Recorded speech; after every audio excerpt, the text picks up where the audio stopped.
And hello, beautiful people. Welcome to another aquatic chat today.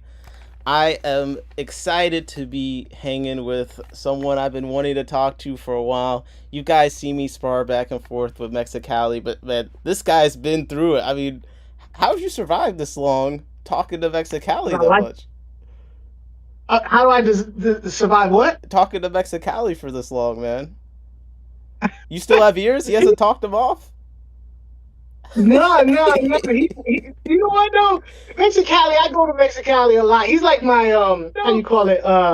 My when I start like spinning out, I usually call him up, be like, "Yo, am I wrong? Am I wrong? But let me know." He's a little bit more level headed than me. Right? Uh, but Interesting. Okay. no, he's a good cat. I like Mexicali. He's a Okay, good cat. okay. So between the two of you, he's the one that's holding you back. Okay. From being going too crazy. Yeah, yeah. He kind of he gives me perspective. You know what I mean? That's fair. Because I on my own, I'll probably just be. I don't. Did I just say Well, some that it's stupid funny stuff? you say that because so for today, I wanted to bring you on to talk about this because I wanted you to bring me perspective. So it's kind of funny. You're gonna have to be my Jorge. You're this time around. Yeah, yeah. One of the topics for today. It's not like we're gonna talk about the whole time, but it's this it's this whole situation between KG Tropicals and this random channel, like Stonehaven Aquatics. And I don't know if you saw that, but when did you first see this? Okay, so here's the deal. I tell you, like I'm saying, Mexicali is good at keeping me grounded. He also riles me up. He's the one that showed me that he was like, "Hey, did you see this?" And I was like, "No." So I watched the live stream with KG where he was going over, and then and talked to him about it, and then I put it down, and then he was like, "Oh, the other guy, and I was like, "Bro, are you trying to like spin me up, bro?" So He calms he's you down, but then he's the one that also is working you up. I see the manipulation. no, he is a shit stirrer. Let me tell you. I'm gonna tell you right now. Everybody think Mexicali is he's so great, and he be putting people on the plug and all that. He stirs crap. He's that dude that be like, "Turn and talk about So your so mama." But you hey, you you heard of the video first. Mexicali sent it your way. Like, did you see this? Mexicali informed me of the video. Okay, okay. He's the one. I didn't know nothing about the video. Didn't know nothing about the live stream. Didn't know nothing about nothing. And he's like, "Check this out," and I'm like, "Oh god." Because the first thing I So saw it was it popped up on my not my channel I usually watch YouTube videos on, but it popped up on my like fish channel, and it was like our fish YouTube fish room's unrealistic, and I was like, okay, I'll check it out for a second because I needed some background noise, and then I saw he was reacting to this channel, and I click on it, and the channel's got like 2 subscribers. The video has 60 views, so I'm like, first of all, how is this live stream even happening right now? Like, how did he even find this, much less then decide to make an entire live stream about it? Well, I from watching the live stream, I believe Lisa kind of found.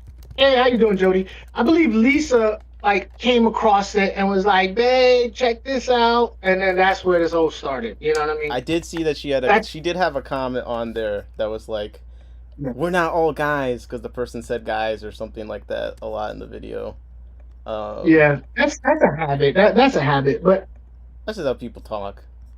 But yeah, I ain't got nothing to say so about that. what It's what just what did you think of the video itself? The initial video, like what to you is what probably got people so worked up? are you talking about KG's video No, or Stone we're not. Aquatics No, video? the Stone Aquatics, the original, like how this Okay, started. so I watched KG's video first. Then I was like, "Who is he talking about?" Then I watched Stone Aquatics video. My initial thought when I watched Stone Aquatics video is like, "Yo, he's being real. How you call it? He's being real. I can tell that he's new on YouTube, and I could tell that he's new to. He seems young, but he was being very matter of fact. You know what I'm saying? Yeah, Like he had all like I know this and I know that, And I kind of chalk that up to it was his age. You know, when I was young, I knew everything. I Yeah. knew everything. You could, dude, I know it now. Like, but I was I was worse about when I to was say, young. you don't still know everything? Yeah, You forgot? yeah. But I was worse when I was young. So he came off as very matter of fact. You know, we're like, this is what they do, and this is what they do, and da da da. And you want to know honestly what I thought? You want to know my exact I thoughts? do. Were That's I got you I for the remember perspective. I remember when I first started doing YouTube, I was very judgmental of bigger channels because I felt that bigger channels have lost their way. Bigger channels Mm. sold out. That's how I felt.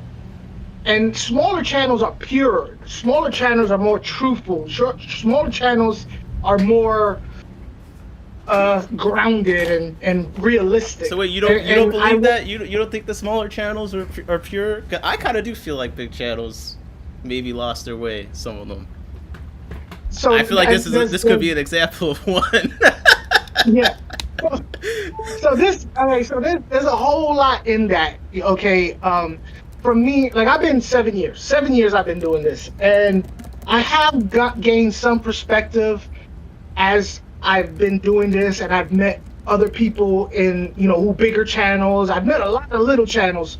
Because I'm always willing to help out I'm a small channel, but when I was starting out, nobody ever gave me like, hey, give me some advice. Nobody would touch me with a 10-foot pole. It's still that same way now, but I, as I started doing this more and more, I started seeing how the progression of a YouTube channel happens, as far as being monetized and the business of YouTube, because there is a business of YouTube, right? You have a fish channel, but if you're trying to make your channel larger and reach more people, then you have to pay attention to the business of YouTube, or your channel will never go nowhere. Okay, but I mean, that's just what yeah. about the business of YouTube is responding to this 80 view video of some kid talking to himself and the reflection of his, decrepit fish tanks?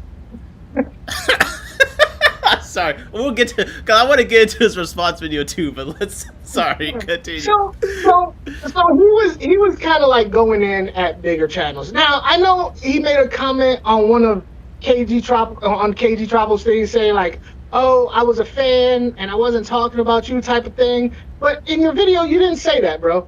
In your video, you said bigger YouTubes and bigger fish rooms are unsustainable. So, like, I even got the same thing. I was like, oh, he's talking about the big boys. That's what he's talking about. He's talking about the big boys, that they're unrealistic. And, because of their money, they could do silly stuff that normal people cannot do. Right. That's how I took it, for real. And I just felt like that was very presumptuous on his part. Now, as far as KG goes, I think KG, had he watched the video prior to making his comments, he would have went at it totally different. I think he would have went at it as a more of a mentor type thing, handled it with kid gloves, but he didn't. And he got into it, and he was already knee deep into it. And he's like, "Well, here we go. I might as well go." And I think that's what happened. Okay. So I think that's what.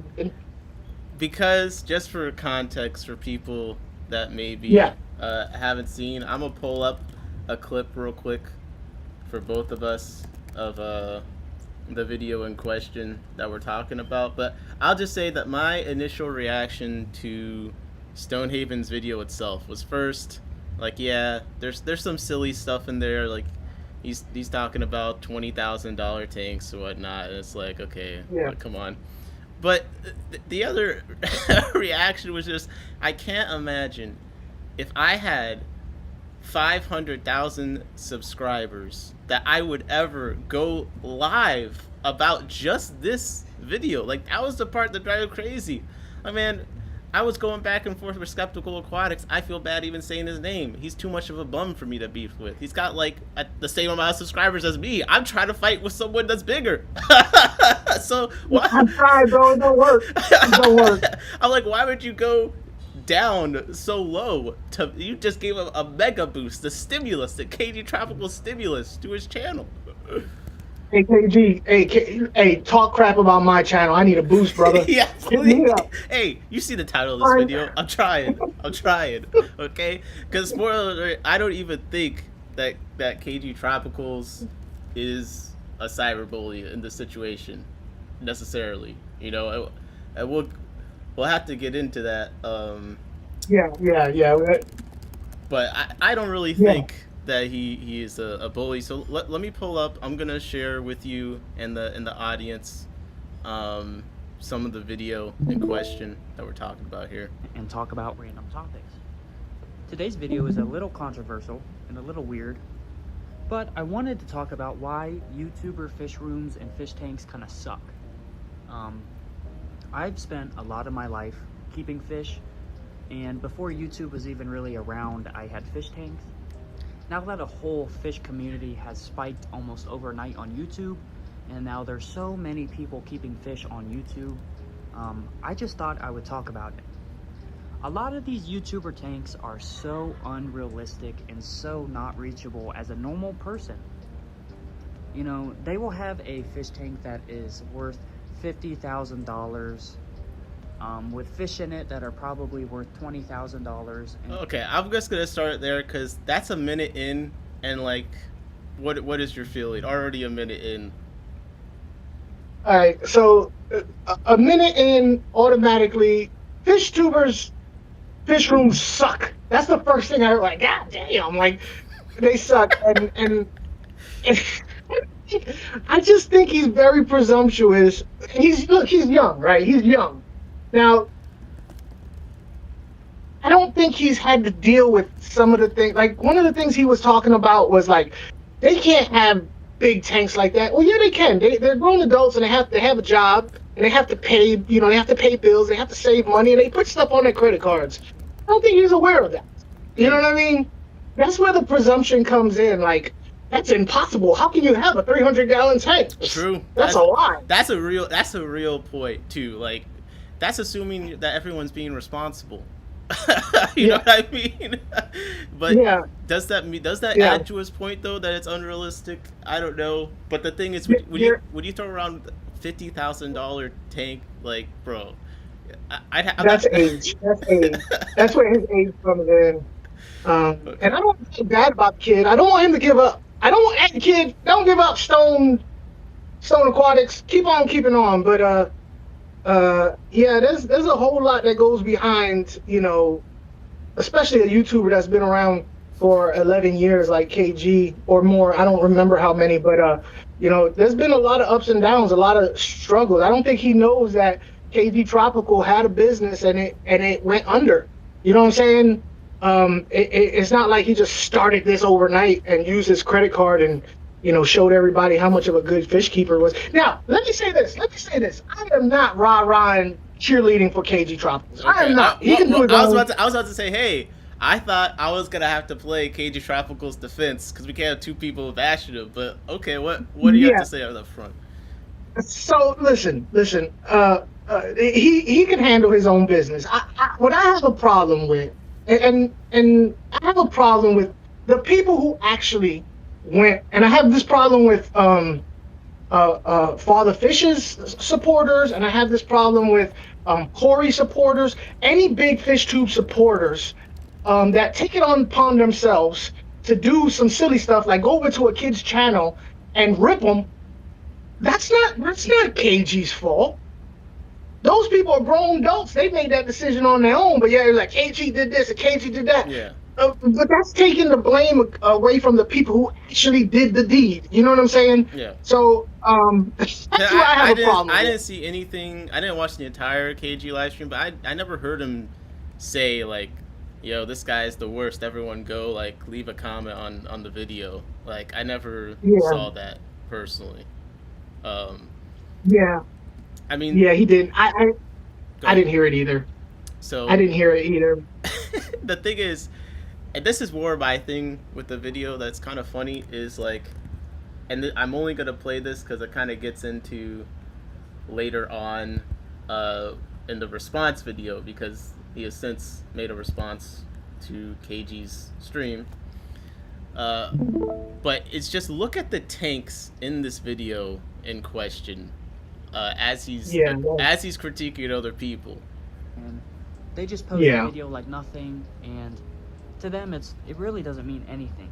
And hold up, pause that for a sec. I just want to give a little bit more perspective. So you know, just so that people know, in the past, during around COVID time, I did have personal interactions with KG and Lisa, on a very friend. I'm not a friend with him. It's just we had a closer relationship, you know, than just in the comments. We talked on the phone and whatnot.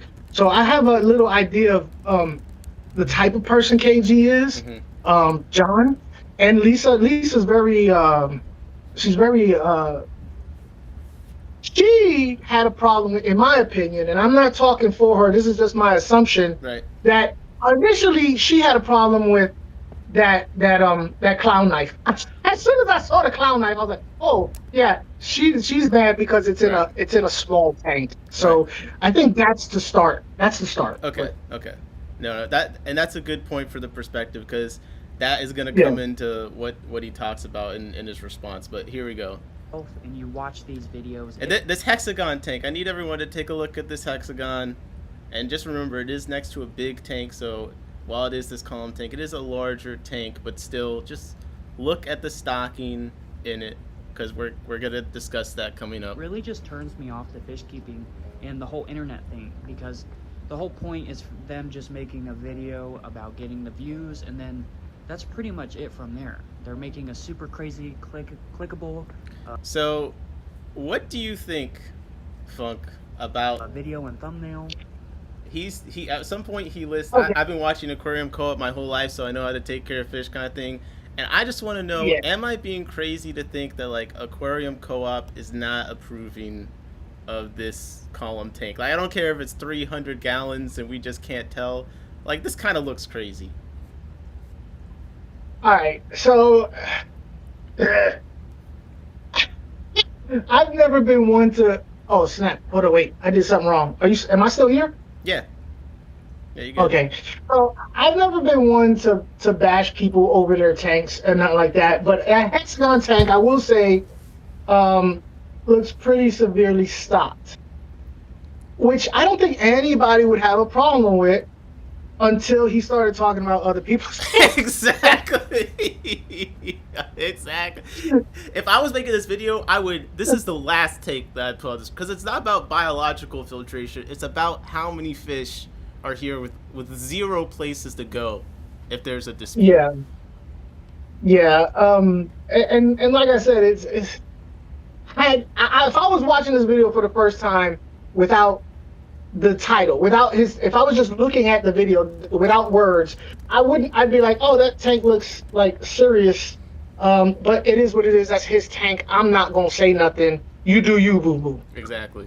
But when you add the fact that he's critiquing other people, and you look at that, you're like, oh, maybe not a good look, brother. You know what I mean? But I kind of chalk that up to age. You know what I'm saying?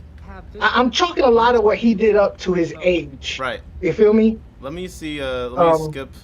Different thing when you go to YouTube and you see these people building thousands of dollars worth of stuff in a fish room, and they really don't even know anything about fish or what they're doing. Yeah, that clown knife. So much YouTube. It's just things I know. And I'm totally cool with him saying like, oh, I'm planning on doing. And that's one thing on the video that KG, you know, somebody meant, I forgot how it went, but it was like, oh yeah, everybody says they're gonna get a bigger tank and da da da da. It was kind of poo-pooing on that, using KG's word. This is the thing, and I'm just gonna have to play his response now, part of it.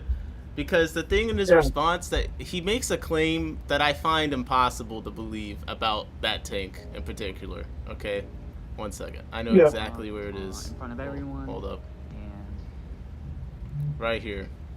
So this is his response to any critiques about the tanks. I have unlimited space in my room, and I only have 2 plugs in this room.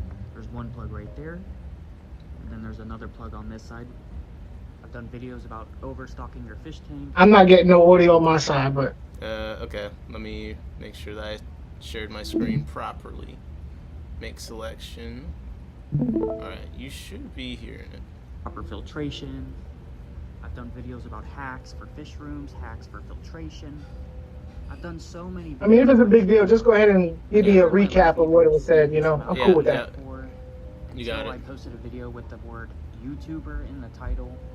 And So that really hurts the feelings I see. he basically, Grow out tank, yeah, obviously. he says this is a grow out tank. Obviously, I just want to point out. So this is a grow out tank for this knife fish. Previously, he says he has limited space. All right, and we're looking around the room, and I'm just like, what tank is he growing this knife fish out for? This tank that already has like an Oscar and other stuff he claims is growing out in there, like. That to me, and this hexagon tank, he says, is not overstocked. It's a massive tank. Okay, it's a massive tank with angelfish in it and no line of sight breaks. Yeah.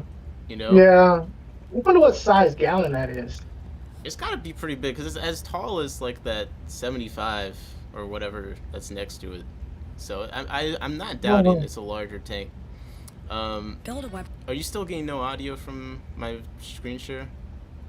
Yeah, nah, but like I was saying, you know, KG mentioned that, you know, like, oh, people always do that, and in their videos they always say, oh, this is just a grow out, I'm gonna do something else later on.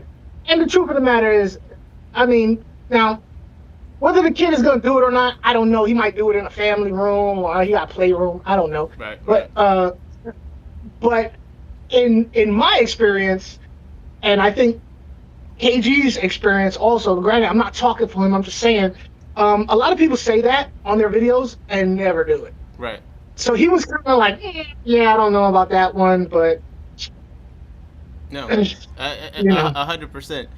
And I just don't agree that I feel KG necessarily sent hate directly towards him, but at the same time, he is a much larger channel. But here's the thing, it's disingenuous for this guy to say he doesn't want hate sent to his channel, because then he made another video with KG Tropicals in the title. So like, come on, man, you know what you're doing. And like, listen to this. If you can't hear it, I'll do the recap. But I've been working so hard on this YouTube channel for over 3 years now. Someone just comes along and live streams and pretty much destroys everything my channel has been going for. It's like a soap opera on this thing. It just really saddens me. This is like my actual life. So he, just to summarize, he goes, this is my actual life. You know, I've been working 3 years on this channel. He says multiple times, it's heartbreaking. Like, I'm like the world's smallest violin over here. Like, come on, dog. And Jorge said, don't forget you guys are talking about a kid. Well, we don't actually know for sure if he's a kid. He does sound younger, but this is where, and I'll pass this to you to talk about, this is where the title and the stream, the truth is excruciating, comes in. Because we talked about this a little bit before the stream, but just because you're a kid doesn't mean no one can comment on your video you put on the internet.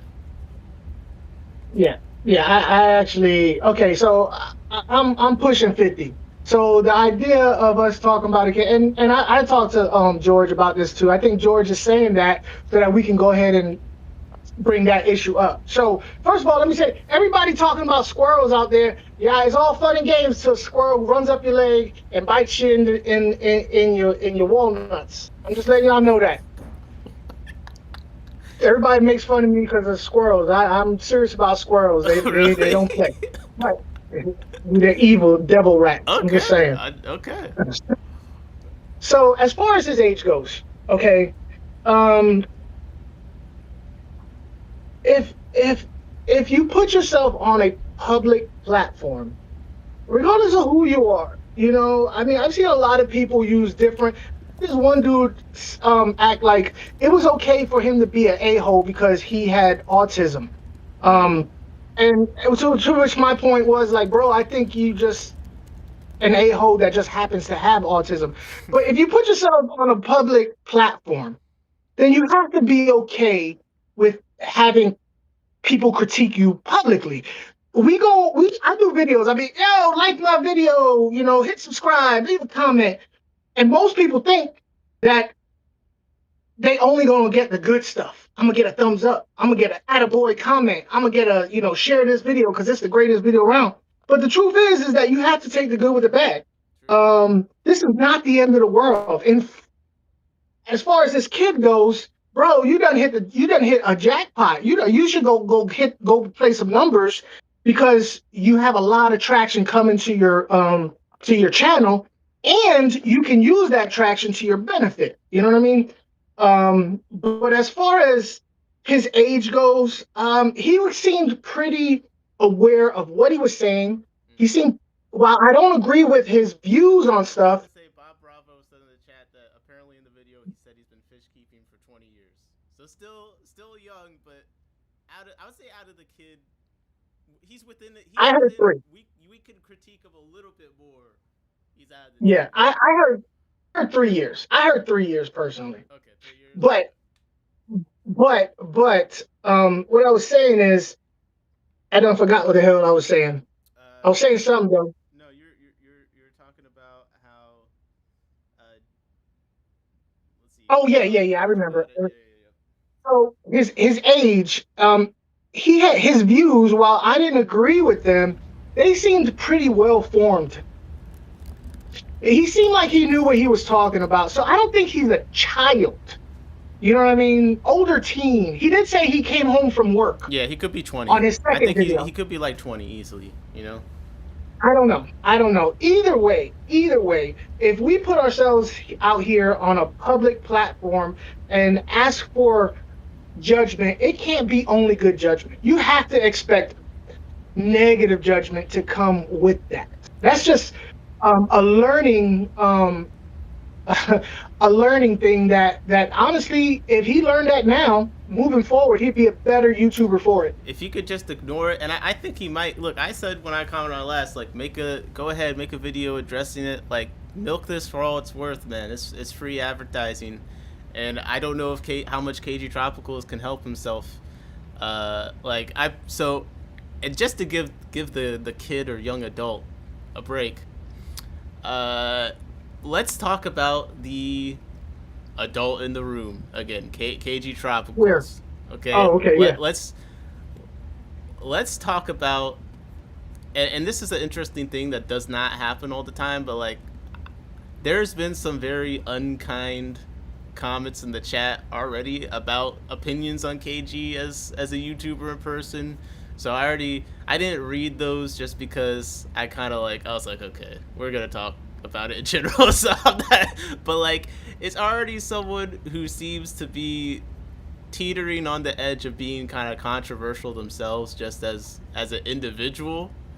So are any of the kids' critiques about big fish tubers maybe not having the best information, maybe not XYZ, are any of them true about KG Tropical specifically? And is there a reason that KG reacted that way? Like, did something hit? Okay, so I'm gonna say, and again, I've been doing this for 7 years, so I'm looking at the chat right now, and with the exception of a very few, I don't think anybody has been, even in the chat, has been active on like this type of thing, live streams or whatever, a long time ago. I feel like a lot of people right now in the chat are fairly recent, as far as maybe the last 3 years or so. Yeah, active. That's definitely on the community. True for me. That's definitely true. So I don't believe none of that stuff he said applied to KG. I don't think he even attempted to say that, because he even mentioned that KG, you was my hero. You're the reason why I did this. So he wasn't talking about KG. So is this like a syndrome from the Incredibles situation, like? Yeah. So back in the day, KG was the only channel that had more than 300,000 subscribers that would champion smaller channels. He would do channel shout outs for small, similar to what Mexicali does. Okay. He would do that stuff. Oh wow. Huh? I said, oh wow, I did not know that. A lot of people don't, and that's understandable. Now, has he changed since then? Yeah, he has. And I often tell myself this: I wish that I could be where KG and Aquarium Co-op and all them cats are, subscribe-wise and income-wise. To be honest with you, I would. Who wouldn't? You know what I mean? Anybody who says, I would never want to do this for a living. I would love to be like Corey and just wasting tens Yeah, of thousands of dollars on barrel filters so I could say, you know what, sponges are the best after all. That would be nice. yeah. But, but, but here's the thing. Now, I put myself in KG shoes. If I had started a channel and it started picking up to where now it's my source of income, it's my livelihood, this is what's sending my kids to college, would I still be the channel that I used to be, or would I try to move forward in my channel and in my YouTube career? And if that means, being a little bit different, so that I can financially take care of my family, I can't see how he would do that. How he would be like, no, no, no. The people have spoken. They want me to be, go back into the garage and do all that stuff because they want me to be real. Mm. And then, be realistic. That's not going to happen. You got kids and bills and taxes and stuff. So that's not going to happen. I would say that I wouldn't want that to happen to me. I wouldn't want to sell out. But if I had to sell out to take care of my family, guess what, bro? So you don't mind the hang on back filter salesmanship? You're rocking. I know where it's coming from. Listen, I know where it's coming from. You think that KG responded because you're aware of his background? He felt like offended, like, oh, you think we have these 50,000 things? Like we built this from the ground up. He felt personally, and I would probably feel that way too, without any because the guy never said, I'm not talking about catch 'em all fishing. I'm not talking about Paul Cafaro. I'm not talking about this person. He never said any of that. He said big YouTubers. That's what he said. But basically, it just means it could apply to anyone that's listening. So it kind of feels like if you're offended, it might apply. That's why I asked, could any of it be true? Or I'm just trying to find. I don't know. He just took offense at the blanket statement. Yeah, and like I said, I haven't been close to KG in quite some time. We kind of, went on separate ways and all that stuff. But no, I don't think any of that stuff applied to KG. Okay. I do feel like if I was them and I was watching that video, KG's got a defender in here. And Steve said, so a seasoned veteran got triggered. And that's where the confusion, it's like, okay, I get that it doesn't apply to him, so he'd be offended, but it's still realistically a nobody making a video about you, and not even about you, like just about YouTubers. And so that again to me is like, I'm still trying to understand. Okay. So let's keep a perspective here. When KG did this, he did not know what he was stepping into. All right. So wait. These are knee jerk reactions because we was watching it the first time he was watching it. So as he's watching it, these are knee jerk reactions. I am sure right now KG's like, man, maybe I shouldn't have, went at him kind of so hard. He was kind of young. Maybe he doesn't understand. But these are knee jerk reactions. You know what? He did say that. He was like, oh, I'm regretting. He was like, I'm regretting this. So wait, how? Okay, so how is he built up enough to be like, I'm gonna go live and react to this 90 view video? Because he wanted to do a reactionary video. Bro, I have wanted to do reactionary videos on other YouTube channels so much. But he didn't. So that means that Lisa must have watched it already. And she was like, yeah, I think so. Because someone had to have watched it somehow. I think Lisa did. Okay. I think Lisa did, and she brought it to his attention, and he was like, this is the one that I'm going to do the reactionary video on, good, bad, or indifferent. It just happened to be bad. Right. And Bob said, I agree with you, Funk. KG did not like how this guy discredited his and other fish tubers' hard work. Yeah. Yeah, and that kid didn't realize a lot of that stuff, those 50,000, those tanks do come, unless you're already rich when you start, that you got to go to their first videos. You got to go to these people's first videos and watch their progression to where they're at now. Yeah. And some people are marketplace demons, bro. Like, I've gotten a lot of tanks for very little or nothing, lights. Like, you don't have to spend thousands of dollars if you're patient. You know what I mean? Like, it's also bad to Yeah, assume just because I have a wall of tanks behind me. I mean, realistically, most of them I got. you're rich. most of them Well, I if I got. had your Most money, of them I got secondhand. I got SVC. He helped me make this entire, rack, make all this stuff. So it's a lot of it is DIY situation to mitigate cost. You know what I mean? Um, yeah. what is patience, Nick? So, and people are bringing up, this is the one thing, and this is why I'm gonna just say KG Tropicals, Funk is here. He's not saying, I don't think he's saying anything bad about you. He seems to have a lot of good to say.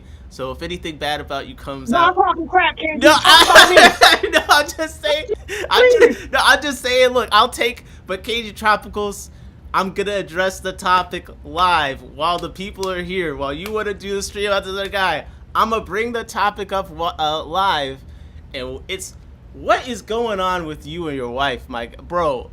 Everyone that has ever told me they watch the videos tell me they can't because the interaction with you and your wife are so uncomfortable, and that's why it was kind of funny to me in the first place that this happened, and the ice prospect that he didn't watch the video before he's seen it. And even further, before you even say anything about that, there was actually a comment on this video that he responded to that had to do with this topic, and I think it's the perfect way to introduce what I want to bring up. And again, I'm only bringing it up because, hey, even a live stream about this kid. Let me just go ahead and talk about it, while KG is the topic as well. So this person left the comment, said, "Are you guys getting a divorce?" Very rude comment, getting people's personal business through the content. Then the other person responded, "I'm just a few minutes in, and this is very, very awkward. She seems hurt by his dismissive behavior." KG takes this moment to respond to this in the most hinged, adult way. "Yes, it's over. She can't take my crap anymore. It's very sad. We've had a good run, but all things come to the end." And before you say anything, I just want to say, he made some joke about robbing the cradle in the stream or something. That was an awkward moment, and I just want to say that you shouldn't judge people's personal life based off of content. I'm just gonna say I don't believe that, but at the same time, bro, if we're gonna talk about other people and how they're presenting their message, this is I just wouldn't put myself on camera with these comments and these conditions. I would change my behavior, because to me these are comments that are bad for your mental health, and his response to that tells me it's getting to him. Well, that response is like, "Yeah, we're over, we're done." That's totally out of experience. Like I said, for the last 7 years I've been watching KG, and those particular comments are not new. This is what I have to say about that. As a grown man with a family, I'm gonna say this. That's why, because see, I don't know anything. I don't have a family. I don't know anything. So that's why I need perspective. If it's none of our business, but like I said before, if you're gonna put yourself out there on social media, then you should be accepting of what comes at you. I personally think that unless Lisa says anything, who are we to judge? Lisa's the one, right? That she's the one, like, she knows better than any of us how she feels about these particular things that he does or whatever, or may not do, or whatever we assume that he does, or how he acts towards her. And until she says anything, I don't think it's in anybody's place. I got situations with my old lady where if people were to just get a snapshot, they would be like, "Oh, Aquafunk is terrible to his old lady." You know what I'm saying? I mean, so I agree. South Bay Sapphire is a toxic energy stream. What do you mean? We're talking about very wholesome things. I feel like Aquafunk just gave a great answer to the situation, but it's just like, so see comments like and this isn't from the chat. He's a belittling control freak. He's quite cruel to his wife. I don't like how he's a piece of shit to his wife. Okay, where do these comments come from? What, as someone who has a family, like, and again, it's not our business, but since it's on the screen, are people reading into these interactions too much? What do you think? Like, it's so consistent with him. It is. It is not the first time he's heard that. And being that it's not Lisa's first time seeing those comments, the only thing I could tell people, like, have you ever been in the middle of an argument between two friends or a couple, and then you take one person's side, and then they end up making up with each other, and now you're the asshole for getting in their business? Yeah. If you don't, Yeah. then don't. I wouldn't.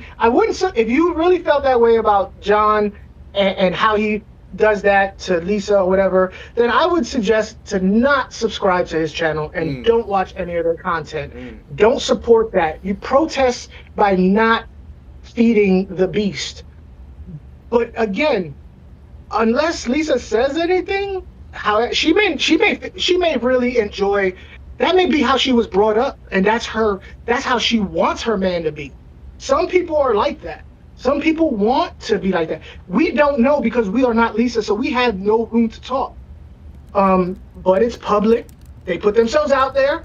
So he can't be mad at it, and that comment proved that he's used to the comments. He can handle himself and those comments. Okay.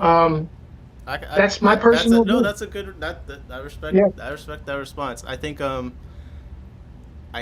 that what you said is very true. If there's any situation, if there were a problem in a relationship, the worst thing you could do, even if you think you're gonna improve, is get involved, because what's gonna end up, they're gonna get back together, and then they'll both just not be friends with you, and nothing will change. So yeah. And I see old Doodle Boy over there. Doodle Boy, they're about a brand. I say that because he always talks about Doodle when he comes into my live stream. He does. He's always on the toilet. He always puts the poop emojis. Yeah. It's weird. He's always dropping deuces. So, and it says, get the F out of here, Funk. Nobody likes to be put down publicly. I agree. I don't think anybody likes to be put down publicly. But at the end of the day, you can't do nothing about their marriage except for not witness it. That's all you can do. That's all you can do. You can't go over to their house and be like, Lisa, come on, stuff, I'm taking you out of this situation. You can't do that. It's like they think it's like the betta's a Petco or something. Yeah, you can't. The best thing you can do is protest. And anytime somebody says, "Hey, you ever heard of that dude KG Tropical?" Yeah, this is how I feel about him. That's perfectly fine. That is perfectly fine. But at the end of the day, I don't know how many years they've been together, and she's still there. So she must not think it's as bad as people put it out. You don't know. Listen, after the stream is over, she may smack him. Like straight smack him. Be like, one more time. Say that one more time. I swear to God, I'm gonna put my. It's like a reverse situation. He's the one. This is the only time he could act out freely. I like that. I like that. Well, there's witnesses. That's the only time he can do it, when there's witnesses. I like and that. then you turn the camera off. That's a good reverse. And she just so the people that. A little ding ding, John. You tell people. So the people that then leave these comments, because I think you've given a great response. KG should hire you for his response team. I think this has been very, very balanced. Very balanced. But for people that you say just protest with your feet, some would say commenting stuff about it is a form of protest. Would you say just don't? But in order to comment, you have to be viewing their channel. And if you're viewing their channel, you're supporting their channel and their relationship on the channel. That's the double-edged sword. Yeah, I'm gonna say something bad because that shouldn't happen. But while you're doing it, you're also promoting their channel and their relationship. So, I mean, I'm a big fan of, hey, I don't like this channel. I'm not gonna say nothing. I'm just not gonna watch. Yep. And then Mexicali goes, look at this. And see, that's what, because I said I would never mention Skeptical Aquatics again until he broke 2,000 subscribers. But then he made a new account. I knew nothing about it, and yet Jorge wants to be like, oh, did you see Skeptical's new account? It's like, come on, bro. Come on. Yeah. But, I will have to say, to bring it full circle, okay, we're not commenting on the wife. We're not commenting on XYZ. Yeah. Is it right to even do what we're doing right now, to see a fish content video and go live and 100%. talk about it? Because, and I say that because in other content niches, this is normal. This is the meta, okay? That's my thing right there. I don't know why. And listen, fish people, I love you to death. Fish genre of YouTube, I love you guys to death. You know that. But I've always had an issue with um how I don't like what he said. You could only say nice things about people. That's it. Like I've watched people on YouTube, on FishTube, just be the most terrible people in the world. But nobody says anything because they're afraid of being ridiculed for saying something negative about that person. It's like that whole idea, if you ain't got nothing nice to say, then don't say it. Yep. Yeah, that's not real life though. But the fish genre, they really take that to heart. So us doing a video about a video, talking about another video of talking about other YouTubers, I don't see a problem with. Okay, because I come in, I do this some time to time. We talk about stuff. People, oh, he just loves the drama. I'm like, I just talk about the content that I'm watching. Like, I thought that was normal, but it turns out, like, in this world, it's like, and someone said, "Are you sure?" Like, blah blah. I was like, I was like, the fish tubers seem to be the most fragile ops I've ever come across. Like, they can't handle the least amount of criticism. I'm only in the hobby for 2 years. I've seen Corey crash out on live stream twice. He had to rage quit because someone in the comments made him so bad. I've never seen that before in any other contents. Really? Yeah, I've never seen that. he had to quit a live stream because a comment got him so mad, and it's like, I just don't see it that as often in other kinds of live streams I watch. So you're saying it is totally fine. We're not bad people. We're not stoking up whatever for doing this. The clickbait title, in there and stuff. If that's what you want to do, if that's how you want to get known in YouTube, and that's what you feel like, that's what's gonna propel your channel. Well, it's just what I like to talk about sometimes. Yeah, and to be honest with you, it's totally normal. Okay, look. I'm gonna tell everybody a secret that only some people know. Okay.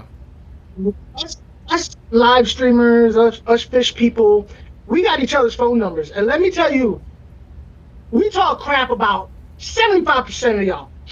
75% of y'all. Oh God. Oh, dude probably stank. No, we don't. Not 75%, but we're a catty bunch of people in private. Right. But And we act like in public. I've experienced that with the fish clubs for sure too. Like, that was my first. Yeah. That was my first warning sign. I don't know if you do the club stuff that much over here. No. But it's definitely like that, where it's like people, they won't say anything to you in person, but they'll just do a bunch of stuff behind the scenes, telling people stuff about you and things like that. And then you meet someone and you've never met them, but like they give you when you see someone and you know that they know something about you that you haven't told them and you haven't met them before. Like, I've gotten that a lot in places I go around. I know a lot of people, so a lot of times I hear what people say about me, and it gets back to me. I kind of chuck it off like, okay, now I know how to gauge this person, how to react to this person. But like it's just a thing. Everybody talks about everybody, but if you do it in public, it's taboo. Now, if you're a bigger channel and you do it to a smaller channel, well, you're just a terrible person. But if you're a smaller channel and you comment on how terrible a bigger channel is, well, you're a freaking hero for speaking up. Okay. So KG actually, he's well within his right to do this. It's not bullying at all. 100%. Okay. I don't think that video was about KG, but he had a right to critique a channel doing a video that was critiquing other channels. You might have convinced me with that. And Scotty said, I'll speak up when I see it. I like that. And then Scotty said, I have my feelings about a person, but because of my position, that's something I won't comment. We can definitely talk about that person's situation from a few years ago in person. Yeah.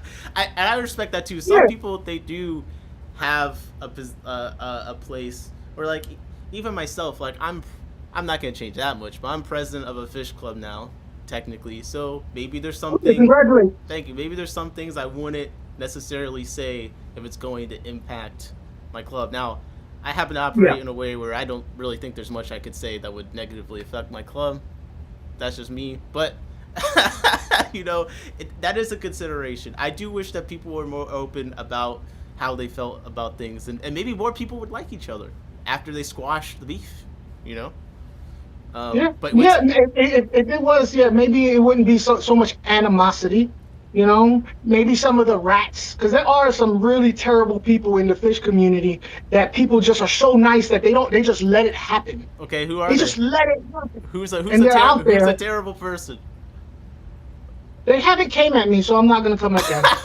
Okay, They come haven't came on, at me. come They, on. they have not. Anybody I've had a problem with, they had to come at me first. Okay, Um, I respect that. so, and I've invited people because they have talked about me backstage, but never in public. They have talked to me, and I'd be like, "Hey, I got a live stream. You want to come over and talk about it?" They never do, um, because that's just not the nature of FishTube. It's not a very aggressive um, place on YouTube. But Yeah. backstage, yeah, I tell you who I would talk about, who's a piece of crap, and that's bare bottom old nasty dude boy.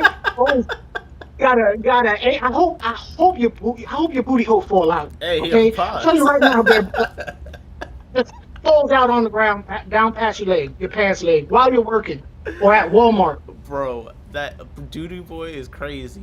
You know what's interesting? A lot of comments. I saw a couple of comments where people said that was the first KG Tropical video I watched in a while. So maybe it worked out both ways. Maybe KG actually, this was actually a great thing for him to do. We've seen how the kid responded. How should KG Tropicals move on from this point? I can tell you what I think is gonna happen. I think KG Tropical will express himself and do an apology because he did not know that kid was young. You think he'll? You I really think that he'll would. apologize? I think he wouldn't apologize for what he said. I think he would apologize for the way he said it to a young person. I think he meant what he said. I agree with what he said personally, but he would probably be like, "Yo, had I known you were so young, maybe I would have came at it a different way, more of as a mentor. Like maybe you want to do this, and maybe you need to think sounded about like this." he said some of that live a little bit, like just to give him some credit. He did kind of seem to. Yeah, Steve said, "Whatever but, John does, I but bet he makes it worse." How could he make it worse? Do you think? no, no, and he's been listen. This is how long FishTube's memory is. This is how about this long. 3 weeks. 3 weeks, and then everything is forgiven. Nobody remembers what happened. I've seen it happen so many times. I've seen people drop the N-bomb. I've seen people just say nasty things. That's crazy. That's times. crazy. That's crazy. Multiple times. I'm not surprised. But that's crazy. And then what happens? Everybody forgets about it after a couple of weeks. Who dropped the N-bomb? You just don't talk about it. Who dropped it? Who dropped it? King of DIY on an Instagram Oh, thing. okay. Yeah, he's a piece of shit. That's not surprising. but he, that happened, and then just like all experienced social media people, they just let it go, let it pass, and it works. Let's be real. A lot of the fish hobby's main demographic are going to be too offended about the N-bomb. A lot of them. That might be changing now, but like if you just go back like whenever this happened, like people didn't really care, and that's what I was talking to my friends somewhat about some words that are offensive now. Like I'm not even that old, but there's a lot of words that are super offensive now that people said really casually not a long time ago, and now people act like, oh, you're the worst person ever, you said them. I'm like, bro, I was there when you said it every day. I'm not saying that word in particular is like that, but I could see how people could forget about something like that. What's up, Barbara? I don't. First of all, hello to everybody in the chat. I know we're not talking to y'all, but that's because we're entertaining y'all. But hello. Yeah. Personally, I think this kid should use this opportunity to put out more content. I think he should use this opportunity, and if he wanted to, he could be totally justified by going through KG Tropical's full catalog, because I have contradictions in my old videos to now. That somebody could be like, oh, look what he said back then. Now he's saying this. He's full of it. He lies.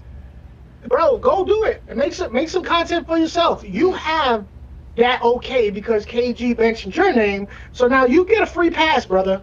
Use it to your advantage and make that content and tell everybody how KG is bald and he looks funny and his dogs don't like him and all that stuff. Just It's a blessing, So man. It's a blessing. I have a weird fish tube lore question. Do you know if either Yeah. KG Tropicals or Primetime Aquatics are involved in any religious institutions? No, I don't know. Okay. I never heard them talk about politics or religion.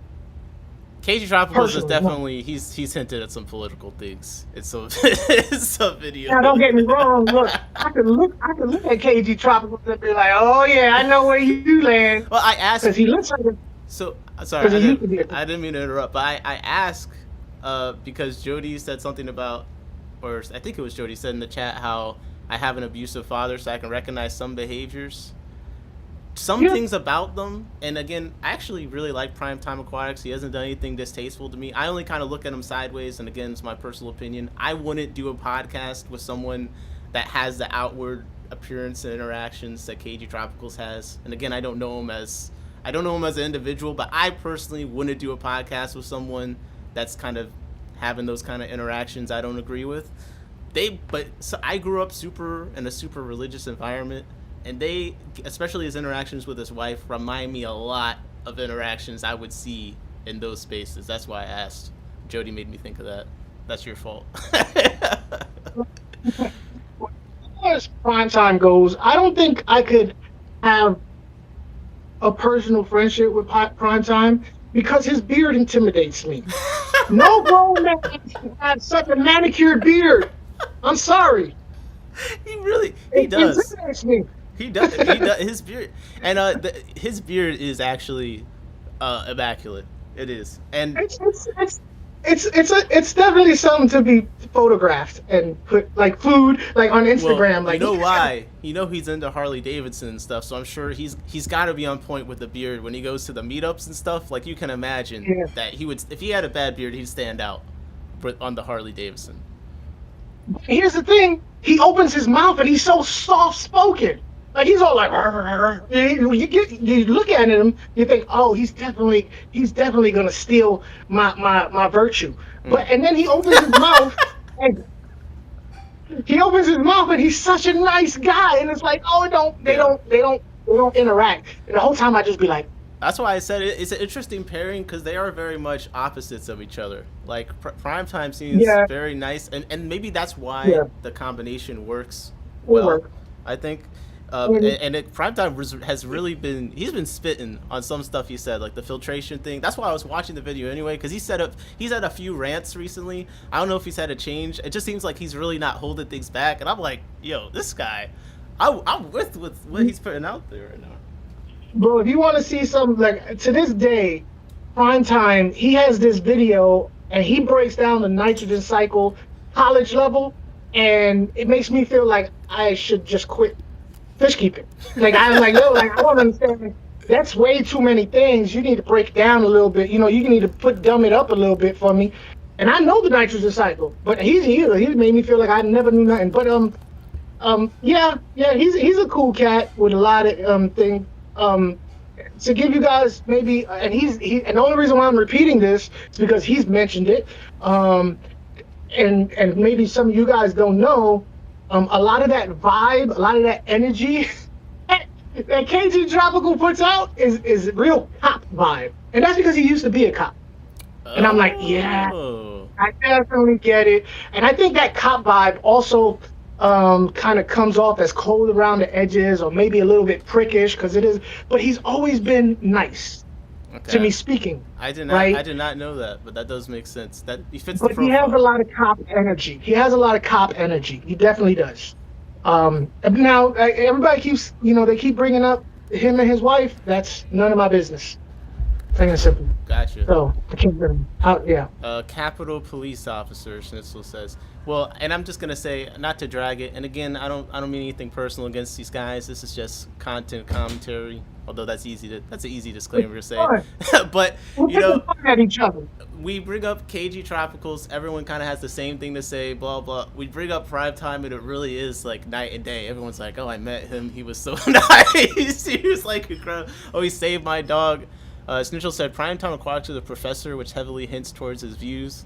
I mean, it is kind of interesting. If you did want to look at them at that basic of a level. Like we got a professor and an ex-cop together. Like they do have a very yin and yang thing going on.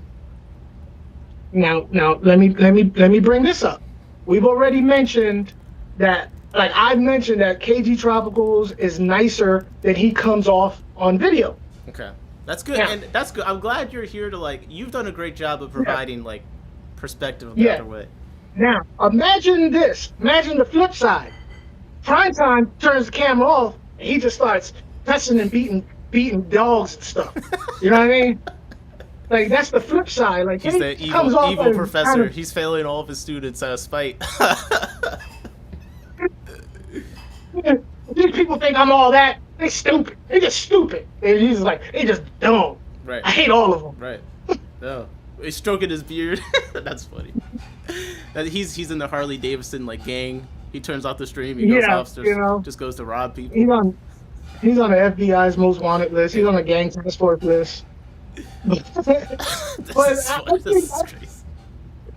I think the kid, honestly, to take this as a win, you know what I mean? All bad publicity is still publicity. He said he's been doing this for 3 years and well, he's never got so much attention. And he was saying, he feels emotionally scarred or some stuff like that. I'm old. I'm a Gen Xer, so I'm not saying he's not emotionally scarred. I'm just like, yeah, everybody seems to be emotionally scarred these days. But but I think he's looking at it wrong. You're looking at it wrong, Stone. What you need to do is be like, yeah, okay, I got people coming. Let me put out more content, so that he can take advantage of this little boost that he got. Yeah. I would not have turned off the comments. I think he should roll with this. If he's watching, I hope he's watching. Okay. Bro, if you're watching, roll with it, bro. You've done great advice. You said what you think KG will do. What do you think he should do? Should he do a response to the response? I think he should do exactly what I think he's going to do. He's going to come out there and not say, I was wrong and I'm a terrible person. He's going to say, listen, I did this because I thought it would be a great idea, which I personally do think is a great idea, of doing a reactionary video because we're like the only people who can't do it because we don't want to talk bad about nobody on the fish genre. And I said this, I said that. Now, had I known, if I had a little bit more context, maybe I would have went about it the wrong way. But I do believe what I said stands true. Because he was defending bigger fish tubers and everything he said was true. But he's not going to apologize for what he said. He's just going to say, bro, listen, I said what I said. Had I known you was a child, I would have came at it differently. But, just like I was misinformed about you, you're misinformed about bigger fish tubers. Okay. And I think that's what you should do.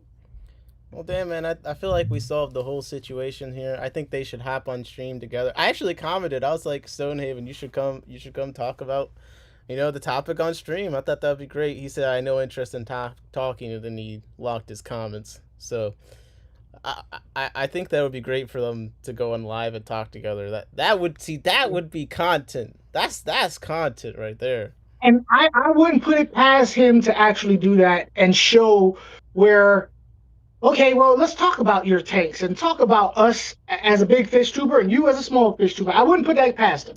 I'm not saying, listen, I'm not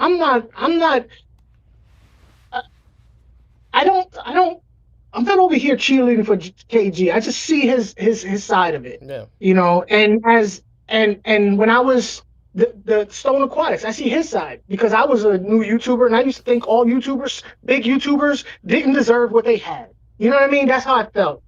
Right. How young can the kid be with a 13-year-old channel? Oh, he has a 13-year-old channel?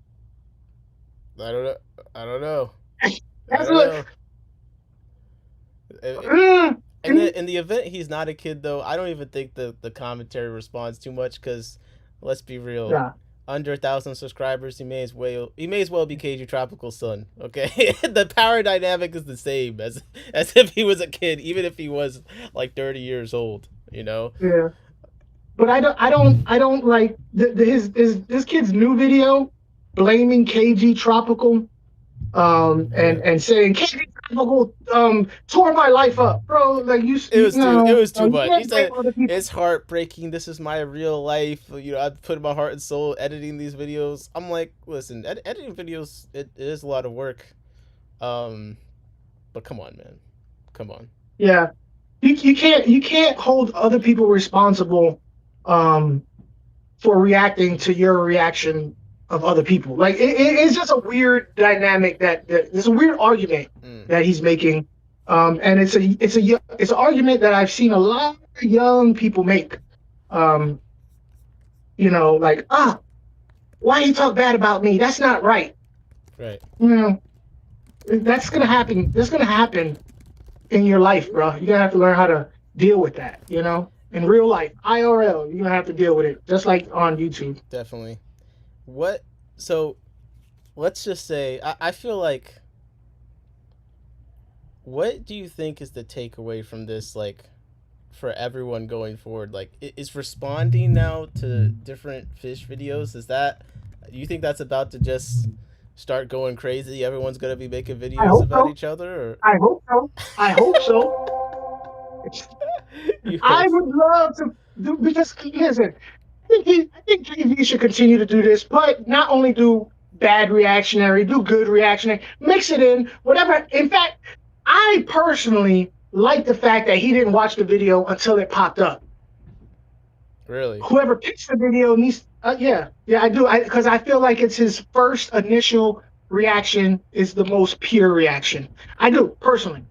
Um, And when a good video comes around, he should have that same energy with a good video. You feel me? Okay. So I do I think we could stand with a little bit more poking fun at each other.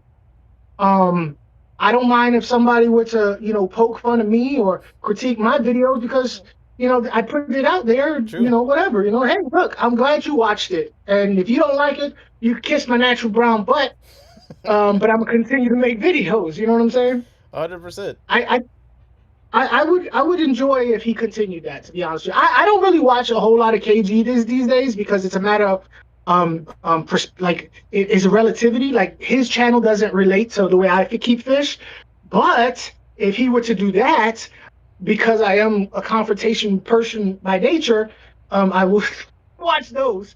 I ain't gonna lie to you, I would watch those, and a lot of people would. As much as they're I complaining agree. now, they definitely watch. I definitely agree. So let's see. So focus on KG's belittling of little channel and only streams on commentary that got it. Okay, fuck. Oh my god. Say what? We all poke fun of Funk, KJE Aquatic says. Yeah, everybody pokes fun of me. So focusing on KG's belittling of a little channel and only stream commentary On on that. that. Oh, I see. Okay, I, I oh, see. I'm not He's saying trying to break that down. just keep streaming commentary on him belittling little channels, I guess. Uh, but Yeah, here's a just good question. So going forward, and the reason why, first of all, titling the is KG Tropicals a cyberbully, that's kind of part of just what I wanted to get across in the stream. Talking about what happened. Is it right to do this kind of thing? The rest of it, rocks from a glass house, that's kind of, the kid throwing rocks from a glass house. Then the truth can be excruciating. That's going to be about anything else we talk about, because I feel like me and you are both pretty willing to discuss whatever. And when talking about where fish content is going and where it's proceeding, I have a weird feeling that a lot of the big YouTube channels right now are really behind the ball, and they're blaming the wrong things on the decline of views that they may or may not be experiencing. I want to know if you've noticed that as well. so okay. I feel like I'm part of their genre because I came in on the ass end of them growing. So I consider myself an educational channel. And with the newer people going on social media, they don't want education.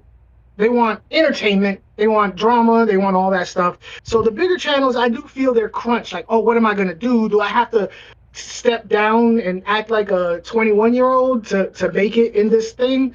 Um, I don't think they're going to do that, but they might try. Like KG Tropicals just did an attempt at coming down from the educational, platform into a little bit more sensationalism.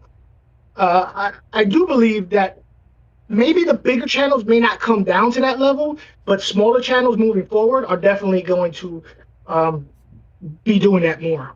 I do believe that. I Okay. do believe that. So, like, Because, I mean, who should in I order make a to be video relevant, on you kind of next? have to Who should I make a video on next? go after a bigger channel. Nobody will say a word for you if you're a small channel going after a bigger All channel. right, Aquafunk, you're next. Tomorrow, Jorge, Mexicali.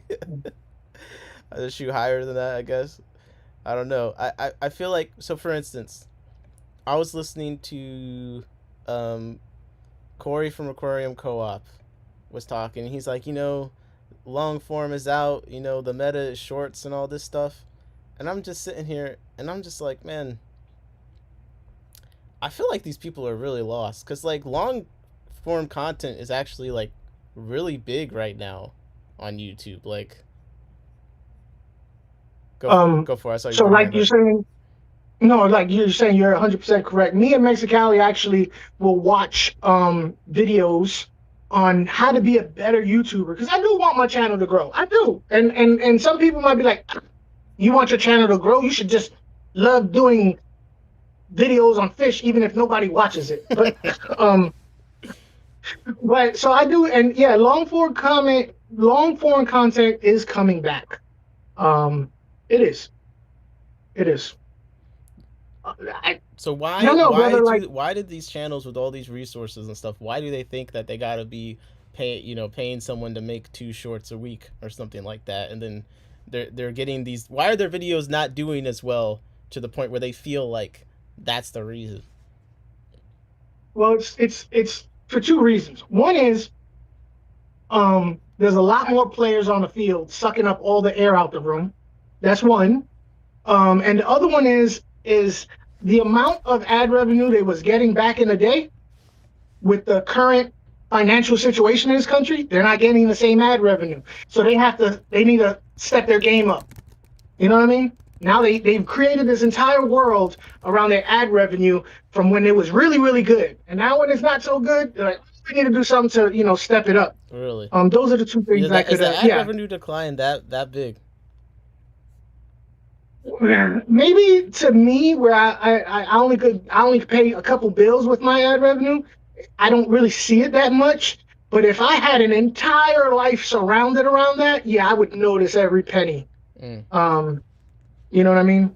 Because I know my ad revenue has went down, but because I was like, oh, that just means I have to come out of $3 to pay my electric bill extra. Right. You know what I mean? Right, It's right. not a big deal. So, but if you're, yeah. Featherfin said something interesting, which I'm gonna take this, and I don't even know what this way, but he said few people are going deep enough in our niche IMO. To me, how I think about when I read that is I feel like these big channels are losing views because their videos are fucking terrible. They're unoriginal. They don't do any work to find any interesting information. I mean, like, Corey just did a video on CPDs. Bro, you've been around for 20 years. I'm sure you've done a video on CPDs before. Like, you know what I mean? It's just like, I feel like that is more the issue. It's not a lack of things to talk about. It's people don't want to watch the same video that everyone's been making for the last 10 years. Yeah. Yeah, no, I get what you're saying on that. And so the way people want their information has changed. So the bigger channels have to change along with it. I spent a lot of time trying to be, current on the way I present my information. Maybe it's not right because I'm not a big channel, so maybe I'm doing it wrong. I don't know. But I do know the way people consume their content and their information is different. Not to mention the people who are actually doing the consuming are different. You know what I mean? They're younger people, so to get their attention and keep their attention, you have to be a little bit more sensationalized. So, Corey is not going to come out there and do split screens and jump in the fucking pond and be like, I just caught this barracuda with this itty bitty little net in Florida in a ditch. He's not going to do that. So he needs to figure out a way, to Do you agree with what 310 Aquatic says here? I think the bigger channels are no longer focused on fish keeping, only YouTube and views. I tune out their topics as forced, and there are very few organic discussions or topics. I would agree with that because they have built a life around their income from YouTube. So in order to continue their livelihood, they have to not worry so much about the fish as much as the view. You know what I mean? Like Right. they let's be realistic. If you watch all the head YouTube gurus, they will say the topic is not as important as the packaging, so they care more about the packaging than the top, Right. thumbnail, title, the first 30 seconds. Those are the only things you have to really worry about. As far as your message is concerned, Yeah. Thumbnail. What's the because like you'll see a video that like they'll treat a channel like tanks for nothing as if it's like magic. Like, man, this guy, how does he get 1 billion views? It's because he's putting more effort into one video than I think is honestly really worth it. But like, it's a really high quality, high value video where like another video on like a filter or like the nitrogen cycle is like extremely worthless at this point. yeah, yeah. I mean, yeah, especially with so many ways to get information. When YouTube first came out, it was the place to get hard to find or very niche information. You Right. know, now you can just say, "Hey Google, hey Gemini," and granted it's not 100% accurate, but I've gone through a lot of asking it questions, and I'm like, I can see where this would be okay for someone new to the hobby. They would accept this answer. Right. We probably wouldn't, No. but someone new to the hobby, it's just dumbed down enough that they would accept that answer. So, but no, everybody is correct on the content and going for views. I do. I make videos and I'm like, how can I make this video get as many views as possible? But I also try and make my content worth listening to for the average person. Exactly. If I was getting $300,000 a year from my YouTube channel, I would give more care to getting more views because views is where you get paid from. Right. Unfortunately, Or that's shilling. just the truth of it. Or you could be a shill, get that higher discount code or something like that. I can't there yet. I'm not there yet.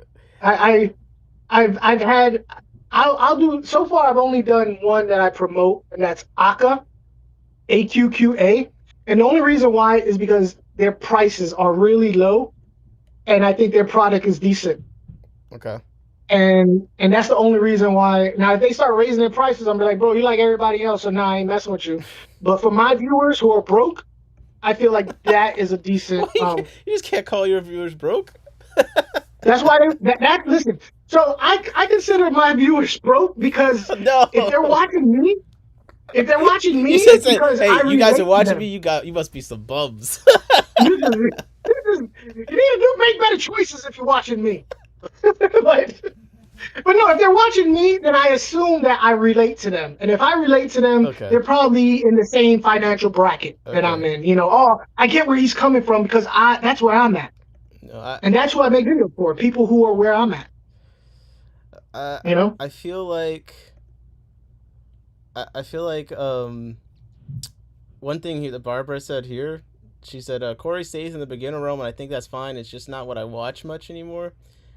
I actually think that's kind of dangerous because I don't know if they've noticed that the beginner information level has changed. Like, beginners still are pretty useless and like clueless and stuff, but like they're not getting their information just from YouTube. They're coming into YouTube with some base level facts that they've picked up from short form somewhere else.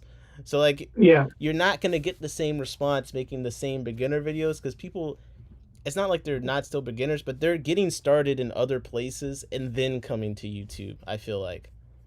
Yeah, I feel you on that. I definitely agree with that. When I was working at fish stores, and I still will go down to my sponsor, Consolidated Fish Farm. When he needs my help, I'll step in and run the store for him.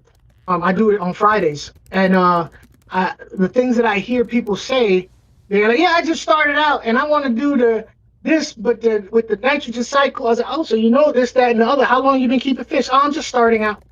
So yeah, you're right. You're 100% right on that. And I know Akka is underneath Hygar, but it's like they're still charging Excuse low me. prices for a good product, in my opinion. But I know Right. that, yes. Okay. Um, moneyless Maven said I'm broke as shit. Okay, but your name is moneyless Maven, so I just feel like Yeah. that's a different aspect. Glassbox says the knowledge level is far higher on TikTok for certain aspects of the hobby. That's interesting. Do you use TikTok at all? I Because I don't. I've been trying to get into TikTok, and I'm not gonna stop calling it Akka. That's spelled AQQA. You need to stop. Hey, you shut your mouth, Brandon, when you're talking to me. Why? All See, right? why is he always in? He's always in here being, He likes problematic. me. He has a crush on me. Okay, I could believe that. I could believe that. So what was the question though? I'm sorry for cutting you off. TikTok, apparently, because I was Oh talking yeah. about they're getting their information from other places. Glassbox said the knowledge level is far higher on TikTok for certain aspects of the hobby. I don't know what aspects it is, and that might be true for him. I don't know where he's going. If that is true, please tell me who on TikTok. Email me and let me know of a good He TikTok. said email. Oh my gosh. He said Well, email me the oh yeah, y'all TikTok. do. Well, I mean, I don't know. I don't know. You know what I mean? But Hey, I've been trying you're to in the do. And Discord now, man. Come on, advanced what am I? technology. I don't know how to use this damn thing. In fact, I tried to get on somebody else's Discord, and I just started seeing all these colors and numbers and stuff, and I was like, nope. I said, I said, That's how I feel when I try and use band. That's exactly how I feel when I try and use yeah, band band. is the same way. I just feel like it's too complicated. Yep. I Um, tried once to look up Marcelo's like loaches. I gave up immediately. I was like, okay, yeah, I'm good. yeah. So I don't think TikTok is any better. I think in a lot of ways it's worse. To Well, be honest with maybe you, it's just like better for finding that specific thing. Like, say you're super into catfish. Maybe there's like one. You get on the algorithm for catfish. Now you're getting some higher quality on average information about them. You know what I mean? the only reason why I say it's worse is because I went on TikTok and I typed in fish keeping, and somehow I ended up in somebody's damn live stream where he had like those big ski glasses, the big colorful ski glasses, Mm-hmm. and he had a cowboy hat on, and he had a cutoff shirt, and he had fake gold chains with dollar signs, and he was mad because everybody was calling him homosexual. And he was like, "Don't call me that." But he's got this What? dude, and I'm like, bro, you look like a What? rhinestone cowboy What? for real. What's going on? Like I was trying to find angelfish. How did I get here? And I was actually amazed by it. I was stuck. I was like, everybody's talking crap about this guy. They go hard on him. So I think it's worse because you may go in there for one thing, but you're gonna be taken somewhere else and you're gonna be sucked up. I saw this Okay. one guy with a monkey, You know bro. what? There is something that because like people. Okay. Do I want to talk about this? Okay. Yeah, you do. Yeah, People. you do. Okay. Yeah, Okay. you do. So I've got a lot of different Don't hold back now. experience going on, but I've made TikTok accounts in the past to try and get very specific homepages that are just about one topic. Um, and it's just like you said, it's for me, TikTok is bad because it's very hard to get it to show me consistently what I want. It'll like show Yeah, you a yeah, few of what you're looking for, and then yeah, it'll start just throwing some random shit like some guy in front of a podcast mic or something that you've never looked at before, yeah. and it doesn't accept that you don't want to watch it. So like I do agree with you. Like that's why I Yeah, can't use those platforms because like I don't want to see things that I'm not interested in. Like you know, yeah. so and that's what But see, that's the most thing. YouTube videos I watch. I'm going straight to people's channels. Like I'm not going on the Yeah. homepage. And I'm not interested in country music, but you show me a guy wearing all this silly stuff, complaining about how he's mad about how everybody's saying that he's gay, and he's just fighting with them, and they're just doubling down. Or like the guy with the monkey, there was a guy who was washing his monkey.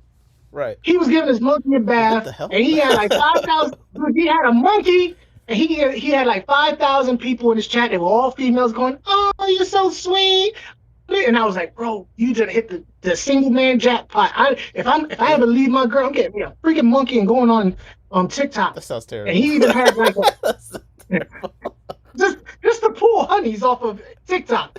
And he had a net like 8 foot off the ground, and he had it in where he slept with his monkey in a big net, like at the zoo. You know how the zoo, the monkey cage has a net up off the ground? Yeah. He had that in his house where he slept with the monkey. What in the world? So Yeah, my point this is is, not the I angel went fish you're there for looking fish. for. Yeah, I went there for fish, but I got hooked on something else. That's why I think TikTok is worse. No, It's a drug. I'm definitely with you, and I'm also with because someone said earlier they would love to see more talk about aquarium trends, and then 310 Aquatics said here, I love when a trend comes through. You can tell each channel has to get a piece. They all jump in that on that bandwagon. It's funny to watch. Is there any trends that going on now or recently you've seen in the hobby and the content space that people are jumping on? Anything? Well, the trend that I just seen kind of phase away, and this is I talked about this to people. Not I don't think I've talked. I think I talked about it publicly once, maybe. Is the trend of uh of now Okay. deciding that nobody likes father fish. Yeah, Like at one point, thank you. Oh my God, thank you. I was thinking of that. Channels were like, yeah, father fish, dirty tank, dirty tank, dirty tank, no filter. And now people started crapping on them, and it was like, this is why I will never do this ever again. And that kind of, but that's the last trend I remember. And I was like, just shaking my head. I'm like, these same channels that were going like, yeah, and now they're like, boo. Yes, And I'm like, bro. That is, I'm laughing so hard because suddenly I'm like seeing these channels, and then like I go back, and they've been like riding Father Fish's cock for like the last 3 years, and one guy even said people were like applauding him, like, oh, so brave. But then he's like, yeah, you know, I was doing dirty tanks way before Father Fish. I'm like, so wait, you should have known that all the stuff he was saying was terrible information. Now you want to be the hero, like, oh my gosh, it's all wrong. I've woken up from the slumber. I'm out of the cult. Like, seriously? Like, I can't respect that. Yeah. I saw happening, and I was like, ain't this some like how are you gonna get the views on the way up and the way down? You a genius. So wait, tell me, like, because when I look back, I wasn't here, but when I look at the channel, I see Father Fish, like, he was making videos for a long time, blew up relatively recently, and still gets decent views, but definitely there's a period where he was just like a monster. He, like, every video was a banger. So like, tell us, like, what is the timeline of Father, like, what was that like when that was happening? So Father Fish and my channel came out at the same time. Sadly enough, ain't that something? I'm only at like 7.5, and he's like, you know. You need more background over your tanks, man. Yeah, I need to do more doo-doo in my tanks. I need to start. Bare Bottom Brand needs to come over and visit. Yeah, Bare Bottom Brand, come over and hook my tanks up. But at some point, somebody got a hold of Father Fish, and his channel started doing it. Now, were they doing AI stuff? Were they doing paid this and paid that? Probably. I don't know for a fact. I know I've talked to Father Fish plenty of times on the phone because I do consider him as a friend and an idea of what's going on, but it's none of my business. Mm-hmm. So yeah, he took off because he got people involved, and what they're doing, I'm not 100%. I got a good idea. You know what I mean? Everybody got a good idea of what's going on. But that's his business, in my opinion. You can not watch this channel if you don't like it. That's my only thing I could say. Right. But he's actually a nice guy when you talk to him. But the Father Fish persona of being so angry and a lot of that is what people expect of him, and what made him kind of skyrocket is his stern stance on this, that, and the other. Because they gravitate. People don't respect you if you add as much if you add nuance and cover your bases as if you just say things confidently. You know what I mean? Like, it pays a lot more to just go all in. It's always the loudest, and the squeaky gear gets the oil. You know what I mean? It's always the loudest ones that gets the attention. You know, and I mean, he was super loud about, you're stupid if you do this, and you should never feed your fish. You should never put water in your tanks, and you should never use. Never put water in your tanks. Come on. But he was, so people was like, oh my God, he's a visionary. And they kind of, you know, and he was like, oh, this is working. I'm going to roll with it. Now, I personally think Father Fish is trying to leave a legacy for his family at his age. And in that aspect, I ain't faulting him. I'm like, yeah, I would love to give something to my kids when I die. And I mean, let's be real, Father Fish, you know, he's up there, bro. In fact, I often wondered if he would ever had a live stream, and when he was doing it by himself, and I'm not wishing no bad on nobody, but I'd like Father Lou is his name, Lou Fox. Okay. If I would never want anything bad to happen to him, but he's always on a live stream, and sometimes he's by himself, nobody else in the house, and I'm like, I hope nothing bad happens to you because everybody's just gonna be sitting here watching. Right. You know. I mean, So okay. You say people, okay, they're getting views up, they're getting views on the way down. When Father Fish came up, did people immediately like accept it, or was it like was there a point where people were like, oh, this sucks, but then he was getting so many views they had to jump on? Like, that's what I'm curious. Like, how bad was the meat riding? Yeah, no, 100%. And I think somebody in the channel could probably, I think Mexicali could he kind of broke it down. He was, I don't know, but yeah, there was a point where me and him were like this, and then all of a sudden he's like, but for years, his channel and my channel were even. And then he shot up when he started being so vocal about his opinions. And people taking over his channel and running his channel for him. That is a good thing about Father Fish, that he does do better than other YouTubers, is he's got like a bunch, he's outsourced a ton of the YouTube stuff. Like, he's got minions all over the place. And the difference is they're actually getting stuff done. I can tell Aquarium Co-op, Dan's Fish, all these companies, I work professionally in commercial video production. I can tell they haven't yet found the video editor or team that can like consistently put stuff out and make it make sense. And it's really hard to, by the way, because people think making TikToks and Reels consistently is hard. But Father Fish has actually managed to really get a consistent team of people that put out his content in all these different places and run his Discord and things like that. Like, where's Aquarium Co-op's Discord channel community? You know what I mean? They're huge. Instead, he wants to make this forum. Like, the forum is nice, and I get with the searchability, but like, there's some things Father Fish is doing like that is why he has such a diehard fan base, even compared to more established channels, you know? The only thing I worry about that is I hope somebody in his personal life is watching out for his well-being, because you can't give all these people so much control without somebody being like, hey, let me get a little, you know what I mean? Do you know anything about the Nazis? That's just me talking as a friend. Huh? Do you know anything about the Nazi? Supposedly his Discord had a Nazi problem. I've been trying to find the screenshots for there. I keep hearing that. I don't know, but like you saying it, I'm like, yeah, I kind of see that. See that's my problem with Father Fish. Lots of people, and I didn't even know this until a bit ago, but like, he's in Maryland, so a lot of people around here actually know him. I'm in Maryland, so people know, they all think he's really nice and all this stuff. But I'm just like, man, there's just a lot of things going on where, again, it's kind of like the KG Tropical thing. I don't know what's going on, but me personally, I just would avoid getting too associated with someone with that kind of stuff floating around them. Well, I don't. He doesn't have control of a lot of things that goes on in his world. I'm sure if he wanted to, he could put his foot down, but he's happy. I guess he's happy with the way things are going. So, like, could something happen where there was some, people in his Discord that were kind of, yeah, of course. When you got something that big, you can't know every single person in your you're kind of like, this is like elder abuse going on. Like, he's not even running the cult. Like, that he's got a cult, but he's not even the one in charge of it. I'm saying I'm hoping that's not the case. Okay. But in this day and age, most times it is. I just want to say I'm disappointed his store had filters in it. I'm disappointed. There are sponge filters in the tanks. Okay, I felt lied to. No, I know, and I get that, and I had this conversation with him on a live stream. If you talk to Lou and was like, Lou, I want to put a tank together, but I don't want to do the no filter thing because I don't believe in it. He'd be like, cool, well, get this filter, it's really good in real life. But then you got Father Fish. He'll be like, yo, if you're gonna use a filter, this is the way you could da da da da da da da.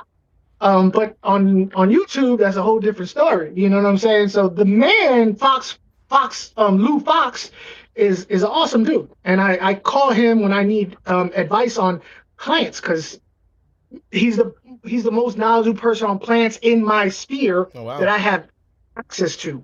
So it's But kind of like the disconnect, like between his like personal, he's got this expertise and filters and stuff, but like the content is definitely like this is what does well for me, kind of a thing. Like he yeah, could talk and about filters and plants and stuff yeah, more. oh yeah.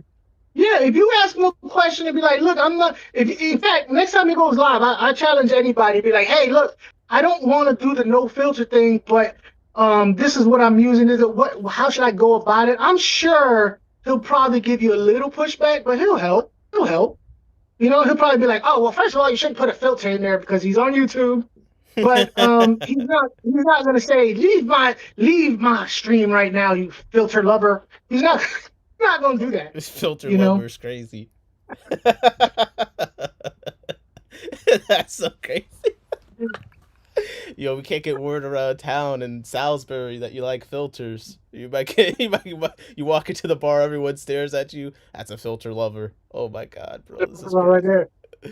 Put FL on his forehead. Put FL on his forehead. Better Great Lakes said, "I think Fatherfish method is sound, but feel like no one has the patience to do it. It's the way he instructs. It's very gradual, and the stocking needs to be too." I do feel like my issue, and this goes into Moneyless Maven's comment, where they say when Fatherfish said there's no such thing as the nitrogen cycle, I didn't bother watching anymore.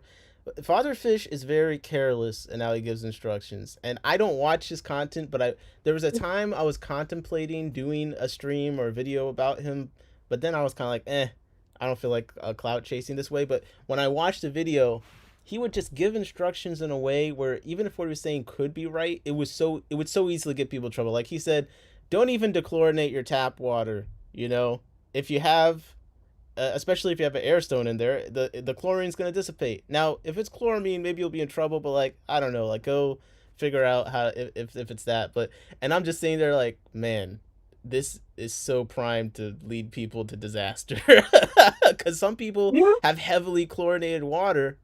And then his thing for dechlorinated, I think he said use vitamin C.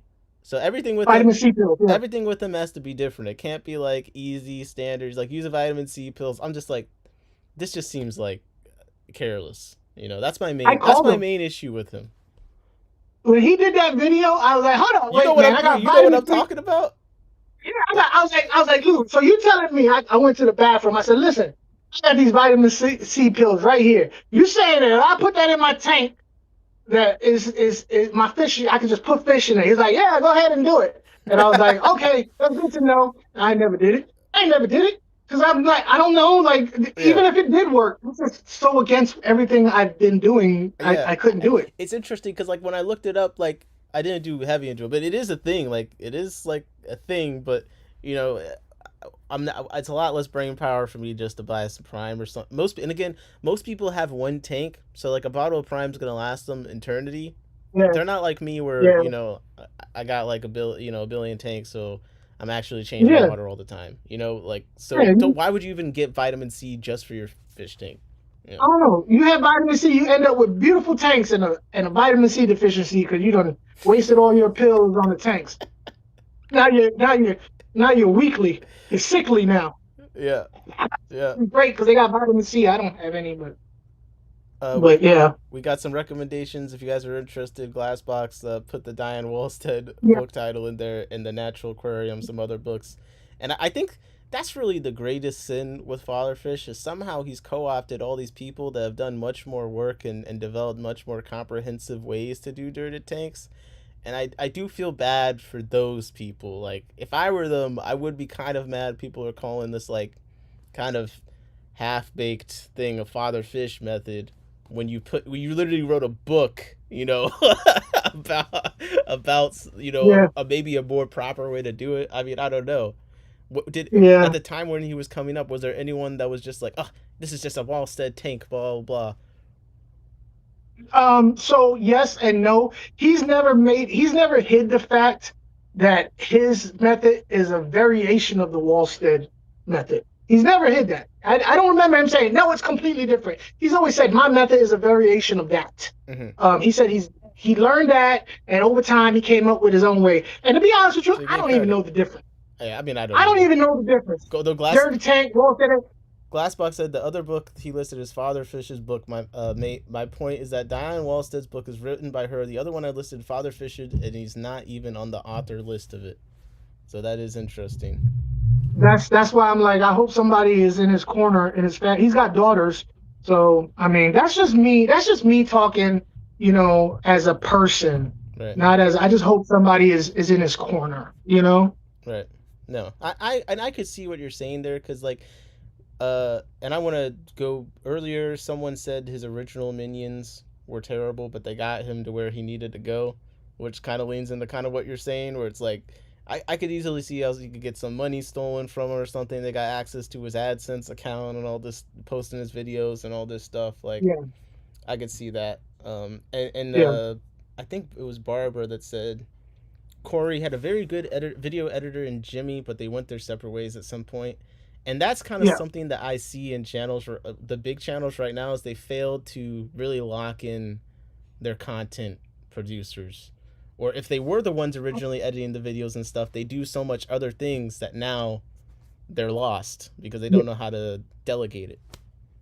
Yeah. Have you noticed? And Do you pay attention to like video editors and stuff with YouTubers? I have noticed channels that change drastically, and it's like, okay, something different happened. Like what And channels have changed to you? like for me, like well, Father Fish has recently done it, but Corey had started that where he had, this is the Aquarium Co-op channel, and you go like, oh, I'm gonna watch, it's a new video from Aquarium Co-op, and it's Tazawa, or it's somebody else, and he's not even in the video. Yeah. He never used to do that. He used to do his own videos, but he got to a point where, yeah, I want my channel, but I don't have time to do videos, so I'm gonna have other people, I'm gonna delegate. Father Fish does the same thing. He had a video that just came out. He was nowhere near it, except that he was in the beginning. Hey, I'm already in. This is Father Fish. And then that's the last you saw him. And that's the last you saw him. Wow. That's crazy. That's absolutely crazy. Yeah. That's why I feel like, even on like the business front, like, so Dan's Fish fired Johnny, you know, and it reminds me of like the video editor thing. It's like, you build up these channels, these businesses, you got to be careful when you move around the personnel, the people that realistically you've probably been having doing more than one person should be doing. And I think that's the thing with video editing specifically, is it's a pretty expensive job, and like even just having one person be an editor is a lot to ask if you want to put out high quality stuff all the time. So go ahead. I definitely agree with everything you're saying as far as editing. I often think to myself, how would somebody edit one of my videos where it would be seamless? They wouldn't realize, oh, I fell in love with Aquafunk's channel because he's like, wee, wee. And then I don't see how somebody could edit my videos and continue that. Would people stick around? Would they stick around like, oh, he's changed, I don't like this? Or would more people come and I'd be like, totally sell out and be like, yeah, I'm no longer Aquafunk, I'm just Aqua. There ain't no funk left in me. You know what I mean? It's a tough one, man. No, I mean, so I gotta be honest, like, it's fascinating. You have so much of this history in your head. I definitely see why you and Jorge get along, because, you know, he also was like, you'll talk to him and he's like, oh yeah, I remember when this person did that and that person did this. So like, what came first for you? Was it YouTube and hobby? Was it hobby my whole life, then I found YouTube? Like, what came first for you? All right, so what came first for me was I was in the reptiles. Oh, okay. I wasn't in the fish. I was in the reptiles. When I got out of the Army, I picked up a second job at a little mom and pop as a reptile manager. And if you work in a pet store, they don't care if you're the reptile guy, they want that fish. So I learned fish keeping from asking customers questions. It was like, I want that fish. I was like, what is that? And it was like, oh, it's so and so and so and so. And I was like, funny. Oh, how big does it get? Like, I'm asking funny. The customer. So that's how I learned fish keeping. And because they had saltwater, I learned saltwater and freshwater simultaneously. My first aquarium as an adult was a saltwater tank. Okay. Right? And then, you know, I kind of phased out of keeping reptiles because, you know, I'm an adult and I don't like my house being hot and smelly. All right. So I kind of went into fish keeping. I took some time off because I used to be a Harley technician. My hands were always oily. I was in Oh the wow. army. Okay. Yeah. So wait, And I, oh, you said army technician or did you say Harley technician? I thought you said Harley technician for a second. I was in the army infantry, and when I got out, I started becoming. I was a Harley technician. Okay, Yeah, I was okay. a So do motorcycle you technician. in Yeah. prime time, you guys don't meet up like clandestine at the Harley We Davidson? did until this started growing out, and then he just intimidated me. I was like, I don't know you anymore, man. Did you have to have a And beard when you worked as a Harley engineer? Was that required? I can't do it, man. Okay, I okay. can't. I did have a goatee though, but Okay, I had to okay. get rid of it because this is the problem when you're riding a bike and you have a goatee and you don't wear a helmet. Your beard goes this way. It goes this way. The Um, wind, and I had a goatee and it kept doing like this. I was like, I look stupid. you like Like a my goatee is like got a butt crack, so I had to get rid of it. Oh gosh. Oh god. Yeah, I get it. No, you got to cut that off. So You got to cut that off. yeah, so I started keeping fish again, and being I've always liked angels, but I always had bigger fish. And then I started getting angels, and then they started breeding on me.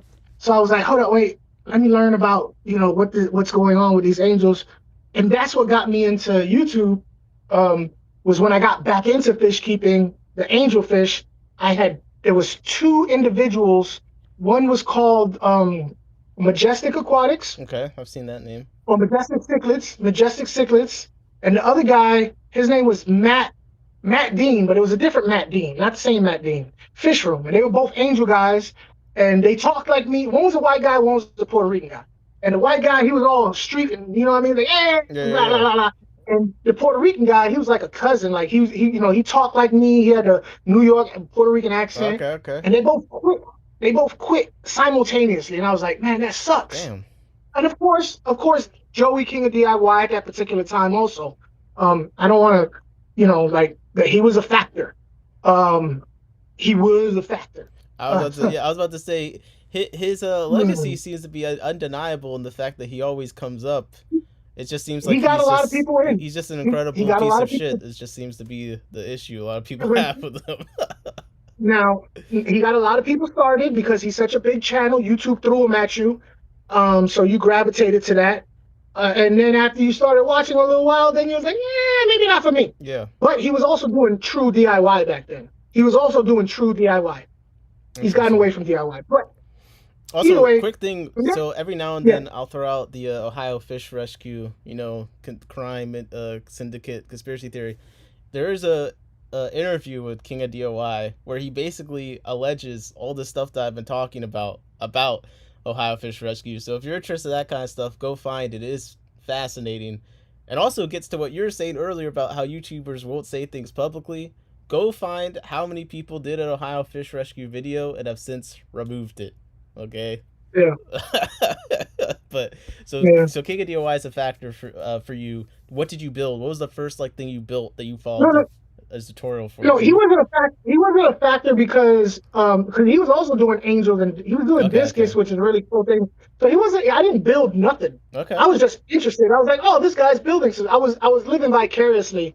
You know what I mean? Like, oh, he built this and he built that and he built this. I wish I could do that someday, but I live in an apartment. I can't do none of that. The two main ones was Majestic Cichlids and Mike Dean. And they quit at the same time. And I felt like what about me? What about people like me? Because I know there's people like me out there who used to watch these guys, and now they don't have nowhere to go. They have to go to, boring ass fish videos. I'm like, wah, wah, wah. So I was like, let me start a channel to take up that space Right. that I would want to watch, Right. and that's how Aqua was born. Oh, nice. That's how I came. Where's the name come from? Aqua because the name. It used to be Jay the Angel Freak. No, Aquafunk with Jay the Angel Freak, and then people stopped calling me Jay the Angel Freak. They called me Aquafunk, and then I was like Aquafunk Aquatics, and then I got tired of seeing everybody and their uncle Eddie's Aquatics, Jeff's Aquatics, Yep. Dodo's Aquatics. I was like, I don't want to be like everybody else, so I dropped the Aquatics and I'm just Aquafunk. I like it. Plus, I also realized it's easier for people to remember who I am if the name is easy to remember. Okay. So if you have a long ass name, people are like, what's that guy's name? It was like in my tank aquatics from upstairs Yeah, on the second no, floor. it can't. I And can't add the aquatics. I the can't. E is actual a three, and that's my pet peeve with So, channels if they make their name too ridiculous. people are are you familiar with the Ohio Fish Rescue stuff at all? I I've never been into Ohio Fish Rescue. I know about it through back channel Okay. gossip. This is the I don't. for people in the chat that are unfamiliar, I'm gonna do the extremely short version. And let me make clear what is an allegation and what is something that's just on the record. So Ohio Fish Rescue is, from my understanding, a nonprofit. They rescue fish, quote unquote, then they sell them for a bunch of money, quote unquote. There's a lot of things going on there, but the stuff that is substantial. So, first of all, the guy running it is a self-abscribed, self-admitted ex-cocaine, serious drug dealer. A little bit of paying people for dubious things. Ohio, their house was actually raided by the drug administration, like right around the time they started the channel. I looked in the court documents. It looks like his son might be in jail now. I think he did do some kind of plea deal. The guy running it, he got some felony with a gun charges or something like that. So the basis is that they're pretty much a pretty crime associated family by trade. Then the second part that comes in is that they have people that work there for a place to stay. Now, that's already a little bit weird. People work there for a place to stay. Then you add the fact that some of these people are young women that are working for a place to stay. Now, on a live stream that is under a paywall that I did record, just in case, that's why I'm saying it, because they could go delete it, but I recorded it. He's seemingly intoxicated, and the guy admits to the fact that he met his wife seemingly under kind of similar circumstances. She was like a runaway, and turns out that she was actually underage, but apparently lied to him about her age. And also in that he admits that he cheated on her in that house with someone that was in the quote unquote extra room. So assumedly this is someone that was working there for a place to stay. So basically what kind of looks like is going on there from the outside when you look at a few things is basically some kind of sex, drug, cult situation revolving around this fish rescue, where people who some seemingly seem to have been unhoused are working for a place to stay and potentially engaging in drug activities and other things where this guy is exercising his proclivities. If you go on his Facebook, he has a lot of very creepy pictures of underage girls that have come to like events there that he's posted of them with weird captions. The guy just seems a little bit off, and then that's backed up by the criminal history and his own admissions of things. Like one of the quotes is, "All the women used to love me because I had all the cocaine." This is him on a live stream on the Ohio Fish Rescue channel. So it's just clearly an unsavory guy, but they've gotten this notoriety. They've sold koi to Shaq and stuff like that. They've had tons of complaints from their neighbors about domestic situations seemingly unfurling there. And if you want to go deep into the conspiracy theory stuff, his wife is in a coma. She said that she always hated being on camera. Now he uses her being in a coma to raise money on the live streams and putting her on camera in a coma. Then also there's supposedly they were in the shower together when she collapsed and the people were called, but they were also divorced at that time. There's a lot of things really weird about that. Kidney failure, coma. Young female employee also recently just left there, but before she left, she was hospitalized for seemingly similar sounding stuff to what happened to his wife. So sounds like a lot to me. My basically conclusion is drugs. That's basically my conclusion to probably what's going on there. But because there's such a big channel, and seemingly a lot of YouTubers know about this stuff because they've went there. I've heard from people, like you say, on back channel that people have gone there. They saw very strange things. People removed their collab videos with them. So it seems to be like a known thing in some capacity. And yeah, that's the Ohio Fish Rescue stuff. That's a lot. I honest to God, bro, like I've heard so many weird things about other YouTubers and stuff like that. A lot of that stuff, like you reminded me, I heard that. Like I was like, oh shit, yeah, that's right, I did hear that one time. But I don't These fish is good. These is good right here. These I don't know about You're anything you're else. not you're not These you're guys are not you're good. not trafficking homeless people to Yeah, to work for I no got pay and a place to this is stay. my Jack Dempsey's. Yeah, my Jack Dempsey's are not active because of any substances. They just well fed with clean Yeah, water. That's why they're so active. yeah. I mean, But on the base I, front, just people working for a place to stay is already, that's not something that should be happening when you're a channel making a lot of money and running a nonprofit. Like that's not something that should be happening anyway. Uh, Fathom Quack said, well, I just do. mentioning it again. Oh no, you go for it. Go ahead. Go No, ahead. no, go ahead, go ahead, go ahead. No, no. Fathom said, No, I was gonna read that same comment. Go ahead. just mentioning it Okay. again, why do so many people go there and post a video about it and then take it down a month later? Almost every big fish channel has been there and almost have no video anymore. I think it's because they know that he's up to no good. Have you seen that, I Funk? think I think it's because just like that kid that started this whole live stream, once people starts giving them pushback in their comments, people fold. Mm, Oh, it said something bad. I'm gonna delete this. mm, I don't think people can handle. I'm different that way. I enjoy the thing. I feed trolls, but a lot of people can't handle bad comments. So if something happens, and somebody left a bad comment, because of something, that they'll just remove it and they'll yeah, just distance themselves, and that's a way to go, I guess. I mean, that's yeah. not my way to go, but that's the way to go. I mean, and Convict Acquire said, I heard Big Rich say all the time he doesn't even drink. I mean, he does something. Look, the dude has a crazy record. Again, he was thought it was a live stream. He was saying all sorts of insane stuff on there. He seems like a troubled individual. And like Jesse, I think said a nonprofit shouldn't charge 1,200 for a fly river turtle. That's another thing about them. That's also, you take all that away, then you're left with a nonprofit that's charging really high prices for rescued animals. And they're running off of some 90-year-old volunteer that's working for a place to stay. I don't know. That's why in my opinion, that's why the people there look so crazy, is because they're working for a place to stay. So, what kind of people don't have a place to stay and they're gonna clean fish tanks for a couch to sleep It's on? a fish hostel. It's a fish hostel. Pretty much. That's kind of basically what seems to be going on. Really. And oh, okay. I Wait, this is so Yeah. funny. So he was trying to explain on what. So I did the research for this, but I was like, I'll just mention on stream, but I'm not gonna do a video because these people are hardened criminals. So like, I don't know, they might come and kill me or something. But he was trying to explain why the guest bedroom that the woman always stayed in was the one that was close to like their bedroom or something.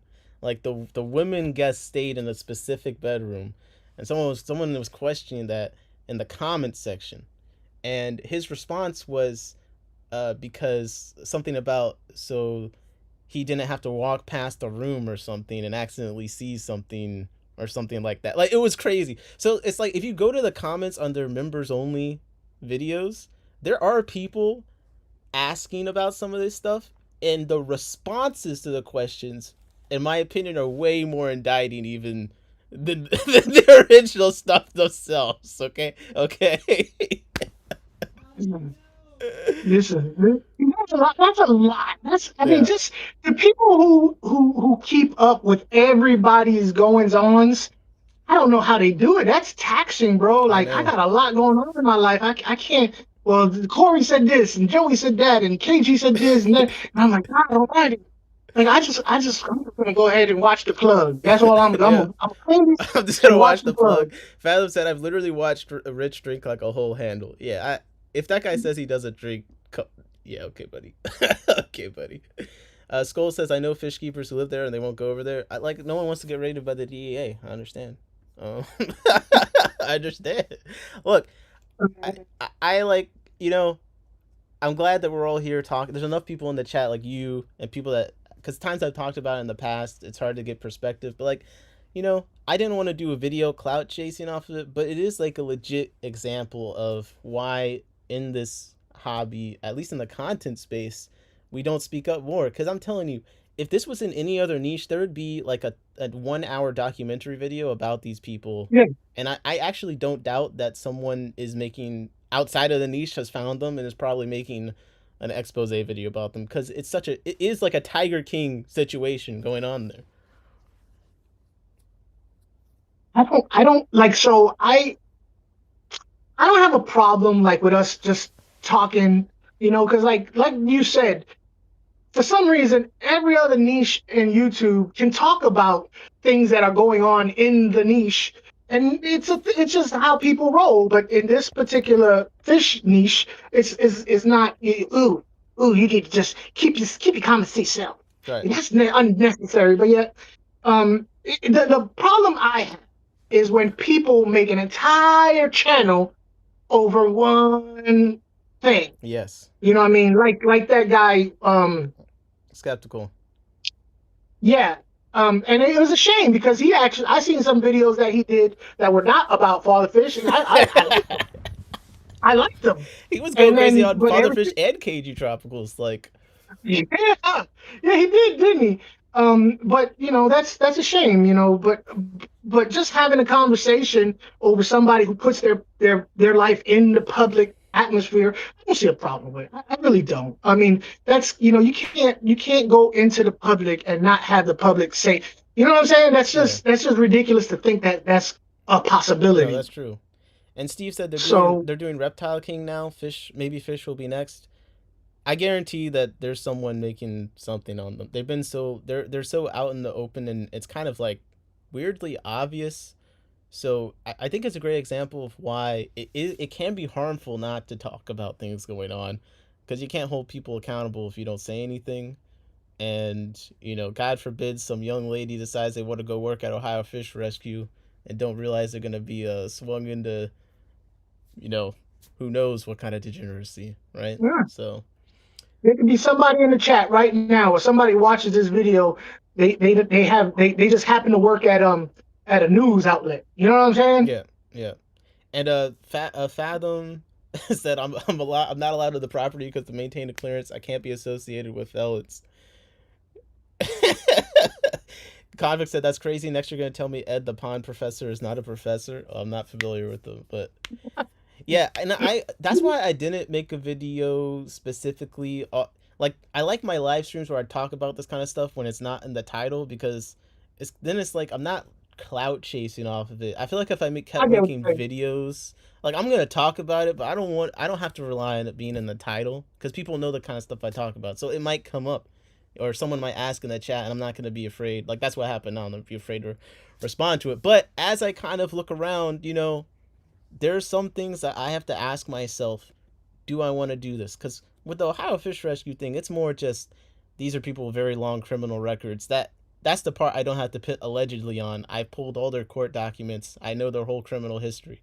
So yeah, I really don't want to, I've heard out of his own mouth that he was a serious drug dealer. I really don't want to be beefing with anyone like that. I'm soft. Yeah. I'm scared. I'm pathetic. But when you go to the business side, as I look... What do you say? I don't want no smoke. Exactly. I don't want any smoke. But as I look at businesses, and let's say a hypothetical. What should I do if I come across information that a fish business is importing fish that are illegal to be imported under a ghost LLC? Should I Yeah, you should. You should do exactly what you're about to say. I don't have a problem with. Listen, if there are people out there doing harm to our genre, our hobby, or whatever by doing stuff like that, hey, you know what? You shouldn't have been on YouTube, bro. Like, you need to be better at being a criminal if that's the case. You know what I mean? Like, I agree. I kind of agree. If I was like a felon that had my house raided by the government recently, the last thing I'd do would be starting a channel, unless of course I needed a nonprofit to launder money through. But that's crazy. That's nuts. Yeah. Me and Mexicali did a video. We did a live stream calling out someone who we felt was being harming or being untruthful or being shady to the fish community. And even we got pushed back on that for being like, oh, why would you say that? And I'm like, okay, be robbed. I don't care. Which channel was it? It was Garcia. He was Garcia Aquatics. Okay. I'm not He was I'm not too he familiar, was but I recognize the name. listen, it was, and I'm not saying this to bring old wounds back up, Right. but I mean, I mean, he I asked asked. me. It's my fault. It's my fault. I'd be a coward if I was like, I'm not going to say, because you can always go back and find it. But you know, I felt like there were some things that were shady going on. I brought it out. You know what I mean? Because I didn't want people to get swindled. You know what I'm saying? Right. Whether that was his intention, he says no, and he may be right. I don't know. He may have just forgot. I don't know. Oh snap, who was I supposed to pay? I don't know. But I brought that up. We brought that Ooh, up, and damn. we even got put back for bringing it up. I just want to say, so there's this video, aquariums unfilled. There's this video, and it's like, what happened to Tracy from Ohio Fish Rescue, where they explain it, and it's been privated since then. So I do want to say, like, man, I kind of wish I recorded more stuff. I did record a bunch of their videos and comments, but like as I'm saying this, you guys go just document some stuff, because they are starting to remove some things in real time. So sorry, continue. Well, I wouldn't document stuff just because I don't care. I don't care if it's like certain stuff, but Well, I don't care either. But if you're someone that's subscribed, have a membership or given money to them, then you might have interest in knowing whether or not this stuff is true. I don't yeah, personally care. yeah. Um, I don't mind talking about it, but like to go out of my way to be like I'm gonna find it. I just don't care enough like to do that. But so some people are, and hey, if someone's ballsy enough to do shady stuff on public platform, hey, don't I don't know what to tell you. You know, I always thought that people who was doing bad stuff was supposed to keep a secret. I Keep a low agree. Hey, profile. what happened to what happened to just being like the person everyone knows but no one knows of? You know what I mean? Yeah, like Kaiju Sose. There you go. Like you go to the area, everyone knows you are there, but outside of that, it's kind of like you don't really know. Yeah. Yeah. It is what it is. But listen, brother, I got to roll. I got to eat because I got to get ready. I got a live stream coming up at 9 Eastern Standard Time with Fishy Biz. I don't know how that's going to turn out when I just did this one. You're We gonna will be see. great. You're gonna be great. I wanted to get into some more other stuff, but we got so caught up. Oh, We're gonna have you to know, do it. We're gonna have to do it again sometime soon. yeah, and just for the record, the title that Nick put up there, we didn't go like, oh my God, we got to jump on this, per se. We've been planning on doing a live stream together, and the timing just Yeah. fell in it. No, It it's fell the true. way it is. So We were already going to go yeah, live today, and then I saw the video. I was like, oh, that's an easy title, but there was so much to talk about. There's much more I want to get into yeah, about you. yeah, Just all kinds of. But we did get sprinkles of that through. So I'll just say, everyone I think in the chat has been greatly enjoying yeah, your yeah. perspective on everything. I've seen a lot of people. Like Captain was one of the regulars. Like, man, this guy's a riot. So I'm like, you got to come back ASAP. I'm ready to run it. And Yeah, no, hey, no doubt, no doubt, no I'll just doubt. say that a lot of the videos in my like Ohio Fish Rescue dossier have been privated, so I haven't checked them in a while. But Okay. someone clearly, I don't think it's me, has gotten them concerned. I'm shocked they had some of that stuff up this long. Anyway, so good luck to them. No, hey, look, no smoke, Rich. Okay, no Prince, smoke. No, no smoke. No smoke. no. Okay. I wish you the best. Okay, I wish you the I best. I don't know. I don't know nothing about his stuff or that. But if you want to, I mean, I'm always down to have fun. But I Aquafolk, don't. thank you for coming on. And just to summarize, is KG Tropical Cyber Bully just the answer, the once and for all answer? KD Tropicals was right, and the young man should take it with a grain of salt and run with it. Okay, It's a good thing for you. It's a good okay, thing for you, young man. It I'm really with it. is. I'm with it. I'm with it. Well, you're free to go. I don't even know how to go. You I get off of you're here. just in the call. I'm I stuck. usually keep going for a bit after the guest Oh, okay. leaves. So All right. Y'all take it easy. I appreciate you, Nick. all right, have a good one. Have a good one. Later. All right, all right, all right. Let me just real quickly we'll do a little bit of a wrap up. just the two of us. We can make it if we try. Just the two of us. Just the two of us. Let me move out to the fish room. How you guys like the stream? How do you guys like Aquafunk? Show some appreciation. Make sure you go check out his channel. He's streaming tonight at 9 p.m. So definitely go in there, instigate in the chat, get him to talk about whatever you want him to talk about. I definitely recommend doing that. You know that I'll definitely be in the chat. I have to take a bath later, and I'll need something to watch. So I assume that I'll be making a stop in that stream.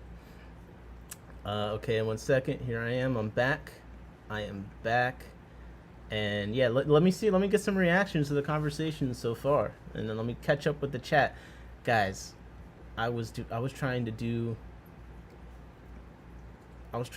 a NFL fantasy league draft while we're doing the stream, and look up these court documents. It's like, man, I can't just pick one thing to do at once. But okay. Moneyless Maven said, thanks for the stream. Love, peace, and chicken grease. Love it. Alex, you by chance make it to the post yet? I know I sound like a broken record. Wait, which post? I was wondering, Ohio Fish Rescue had a video where Rich went up to Corey from Aquarium Co-op asking why he didn't like OFR. Corey looked scared. No wonder he was afraid of getting shot in the parking lot. Yeah, Rich got that. He everything's alleged. Everything's alleged. I don't know anything for a fact, but yeah, he may have a history with some things that would make Corey scared. Jody, have a good one. Take it easy. Barbara said, thanks guys, it's been very illuminating. That is a scary, ominous emoji. Good fun class stream. I hope you're not watching this during class. You're supposed to be learning. Thanks for the great stream, everyone. Cheryl says, okay. I woke up from a nap and she had it on college women's volleyball. I'm wondering what I'm distracted from in here. What in the world? Oh, not KGE. KG Tropicals. Don't get Keith in trouble. Yep. Wrong Keith. Brighton, why are you trying to get me to have copyright strikes? Just because I sang just the two of us? Really? Oh, guys, listen. I'm just for lawsuit purposes, okay? Just for the lawsuit purposes, I'm just gonna drop this link in the chat. You guys do what you want with it. Why did I say lawsuit purposes? There's no lawsuits going up, but just to kind of provide a little bit of context for a few things I was talking about recently. I'm gonna drop a link in the chat, and everyone can kind of check that out for themselves if they wish. Okay. I thought we were ending. I call into the room and everyone was saying bye. Oh yeah, when I have guests on, I usually have like people leave, and then usually I still talk for like a little bit. It's just the way that I am.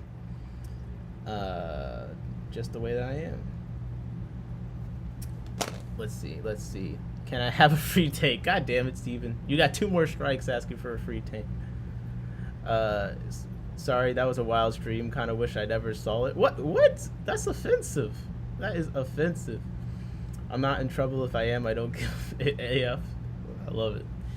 I think that, the stream was great for me just because, man, Aquafunk is a wealth of knowledge. He knows people. He's been around watching the content for a long time. You guys know that I'm newer to the hobby in general. So especially with the KG Tropicals video, and if KG Tropical sees this, or anyone that knows him sees this, just know I wish no ill will towards him, of course, or anyone else. We're commenting on the content. That being said, I feel like if KG Tropicals watch this, he cannot be mad because Aquafunk did a really nice job at presenting a very fair and balanced perspective on the other side of things, to the extent where I really do see where it could be coming from. And yeah, so I thought it was a great conversation, and really for me the whole situation was kind of a way to jump off into more broadly about different discourse in the space. Barbara said, I said bye also, Shirley. So much entertainment in the US side of the hobby. Here in the Europe, the best we have is someone finding the right document to prove a fish or plant is legal in our country. That sounds pretty dramatic. Yo, you might have to put me on to that. I might need to kind of tap in with the drama happening on the other side of the pond. Because if there's any potential content, I really don't want to miss out. So, thanks, mate. And a lot less, potential for felony with a felon with a drug charges over there as well. So we got fun stuff. It's a big country, man. A lot of things go down all the time. Anyone who puts themselves or opinions out there, it's fair game. Everyone has a soapbox now. Yeah, that's Steve Irwin. He's Australian. Listen, I'm American. It's all over there to me. That was a mosquito.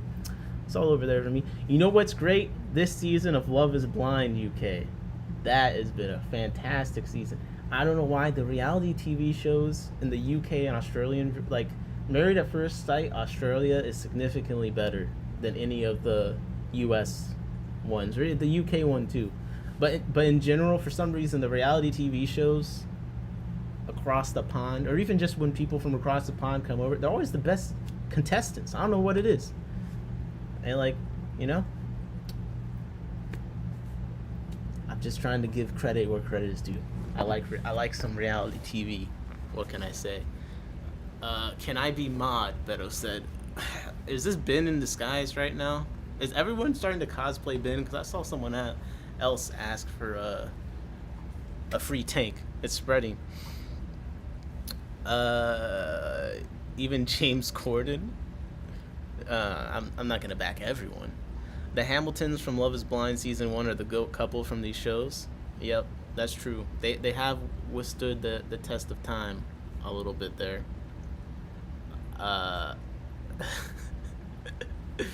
I do think it's really fun, and this is the thing. This is, I'm just gonna say. Nah, I'm not gonna say it. You know what? I didn't ask for one, but probably 2 out of 3 of my takes for free. The reality show contestants here in the U.S. all need to be Kens and Barbies to get hired. IMO. Yeah, there is a bit of a casting issue.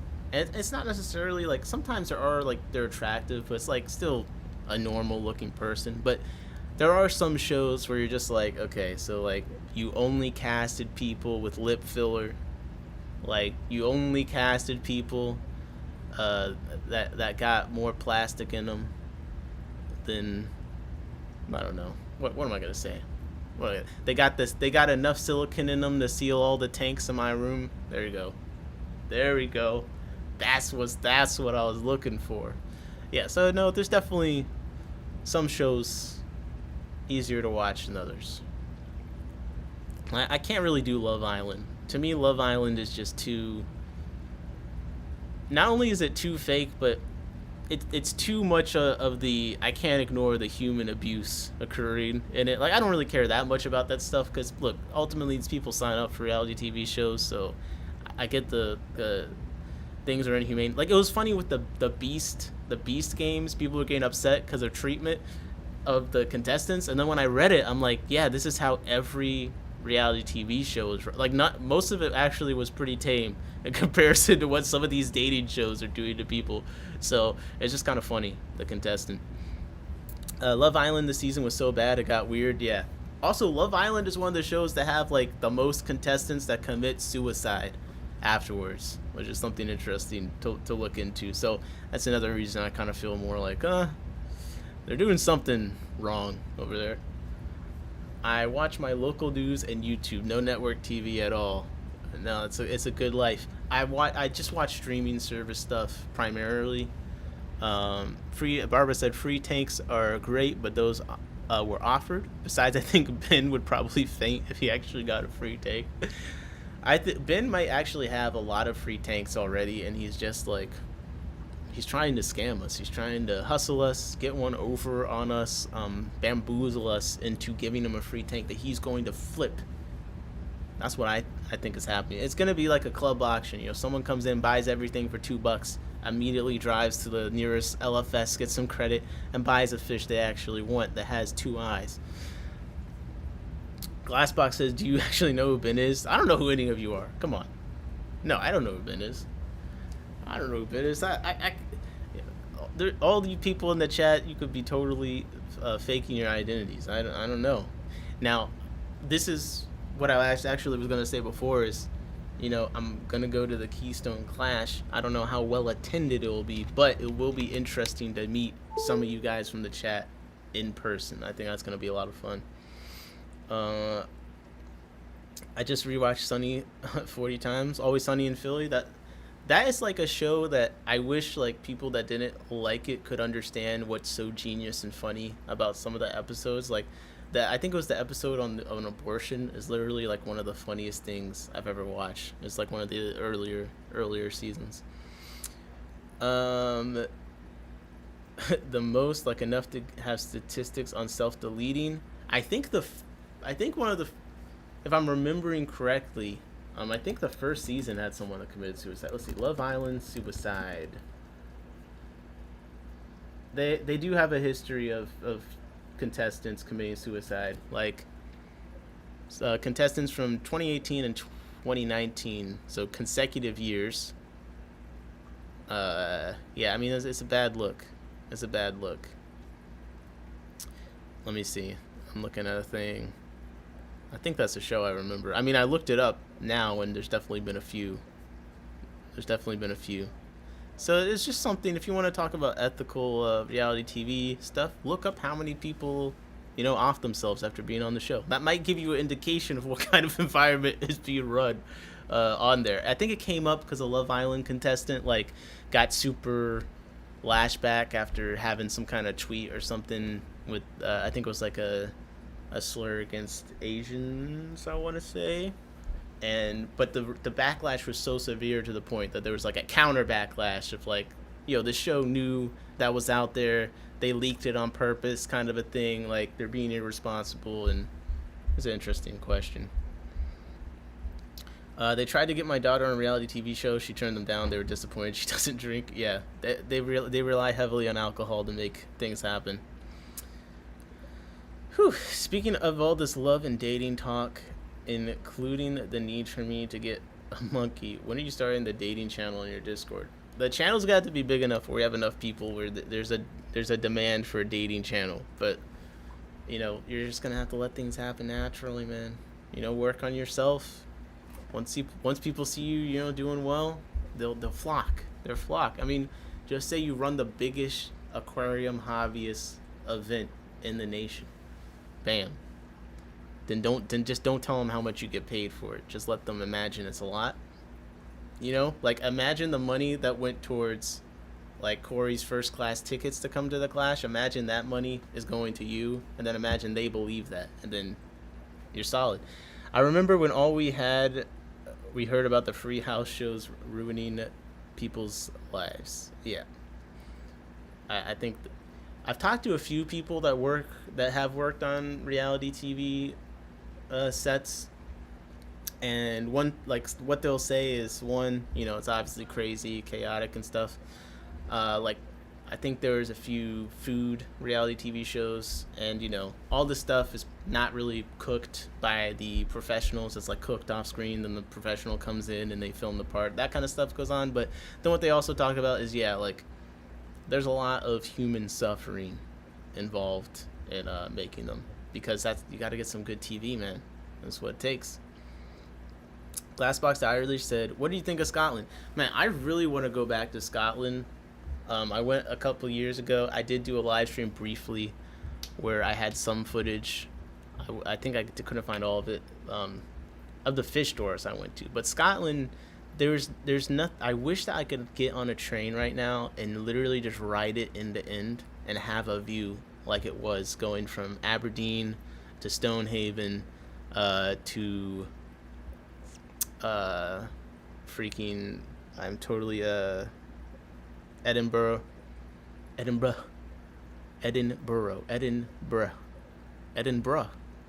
Anyways, sorry, I distracted myself.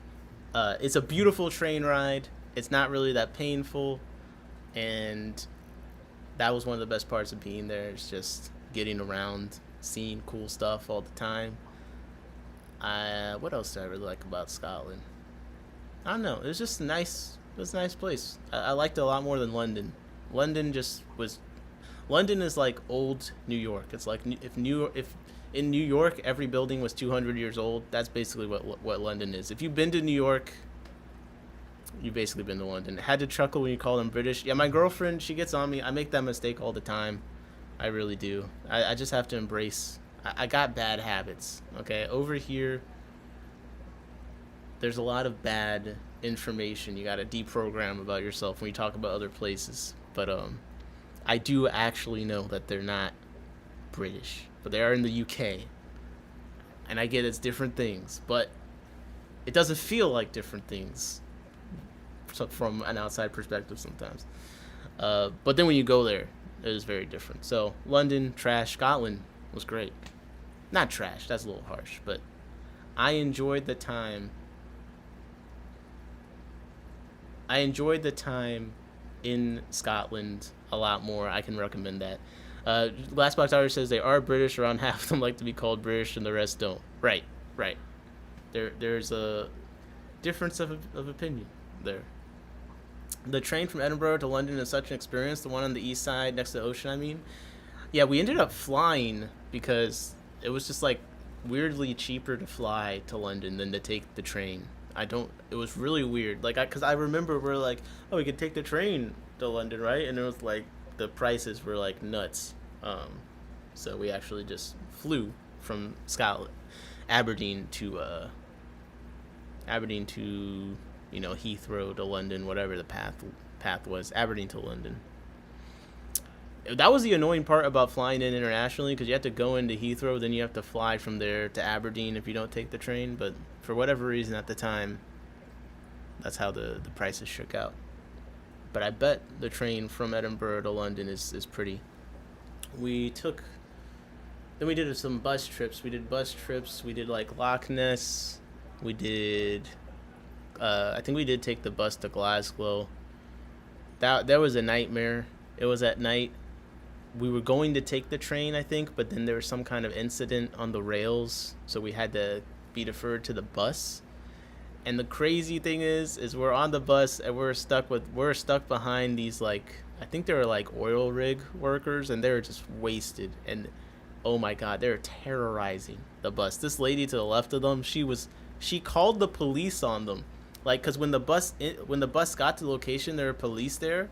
And then, like, I went back in my mind and I remembered seeing the lady kind of suspiciously, like, and I realized, oh, she called the police on them because they were being really obnoxious, drinking the beers, dropping them on the floor, singing the Witch Doctor song. That was bizarre. And filming it on Snapchat too, which it's always weird when people use Snapchat, because, like, I remember when I used it, it was popular, and then it was dead, and now it's, like, seems to be alive for some people. But yeah, just seeing them, like, filming a Snapchat story and being like, I told the witch doctor I was in love with you, it was like a fever dream. And then on top of that, the bus bathroom, the toilet was clogged and overflowing, and I tried to go down there to use it, but, like, every time the bus moved side to side, like, the piss and stuff was just falling out of the toilet, and the ground was just covered. Luckily, I used the bathroom when we got there, so the toilet I saw it was clogged, and I used the bathroom, like,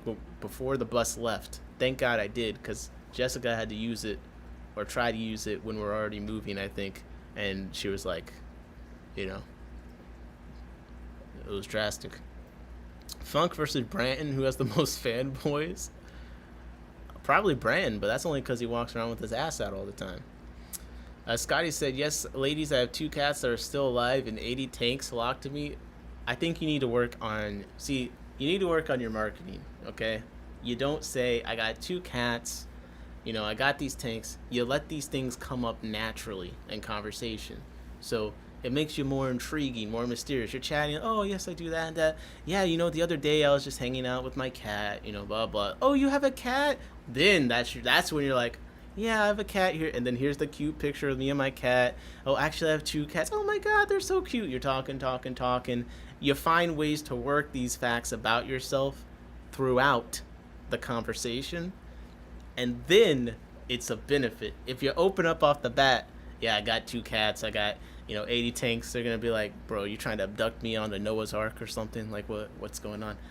It's the way you present it that takes it from being overwhelming to mysterious and intriguing. Now, that's easy to say for me because I was already in a relationship where I got into this, but that's how I go about it. Aqua Hunk. That's funny. That's funny. That is so funny.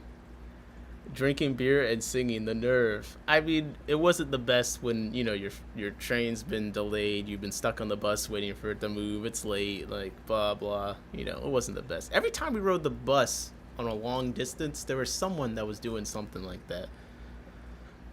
How to socialize within my takes. And my takes fitting knowledge, right? Hey, that's right. Listen, I can be the fish dating guru. Everyone else can pretend to be an expert at something, huh? There you go. I'd own funk. I need a brand. We need to do a Bear Bottom Branton and funk debate. That's what we need to do. Barbara said it's cheaper to fly. Plus, we wanted to try it. The plus you end up in the middle of London, so not having to get to the airport to town. You're right when you get off the train. No, I 100% agree with that. If you can do the train, it sounds like a much better experience. I hate dealing with Heathrow.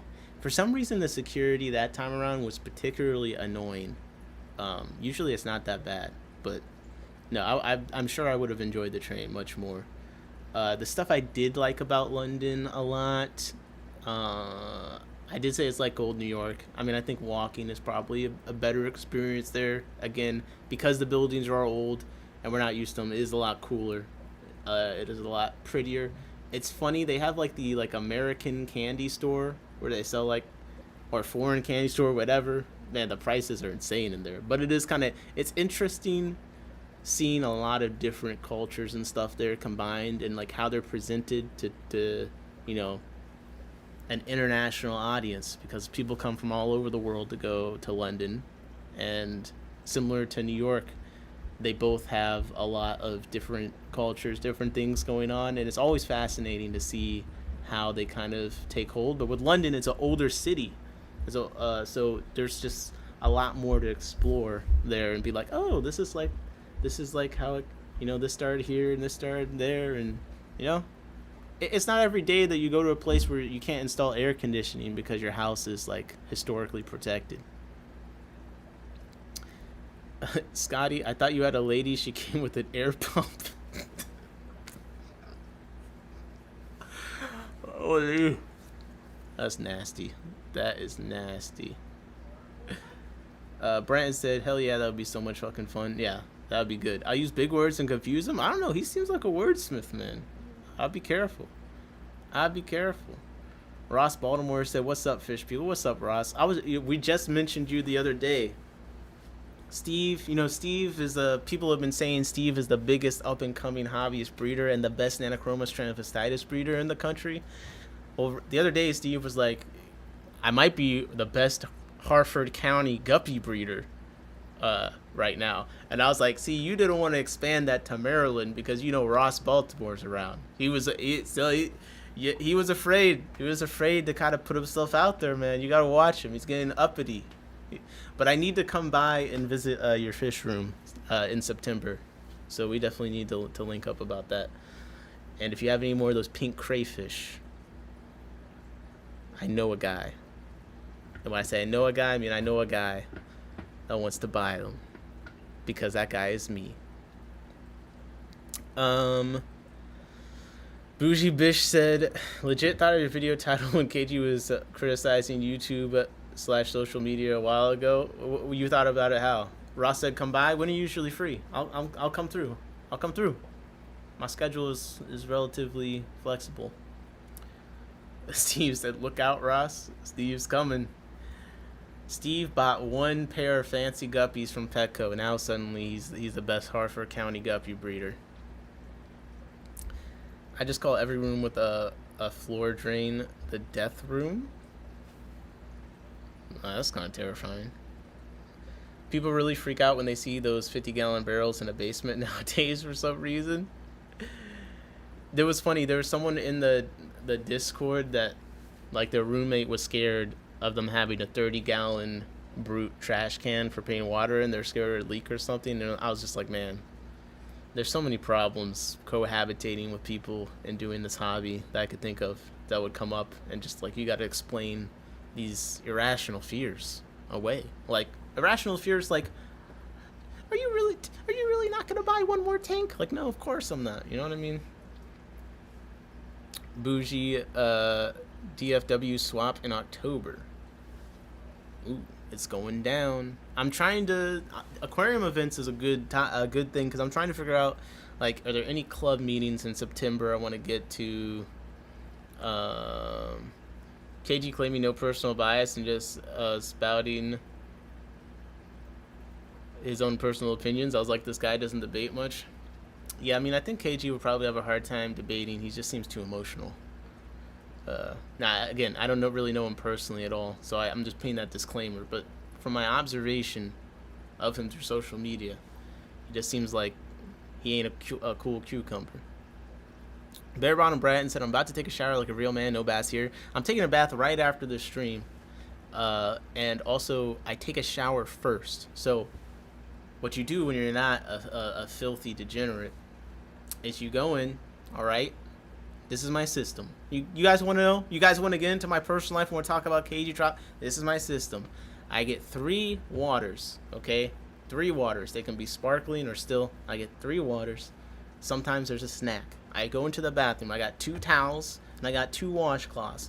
One washcloth is for sterilizing and cleaning out the tub before I use it. The second washcloth is for washing me. I get into the bathtub / shower. I take a shower first. I cleanse myself.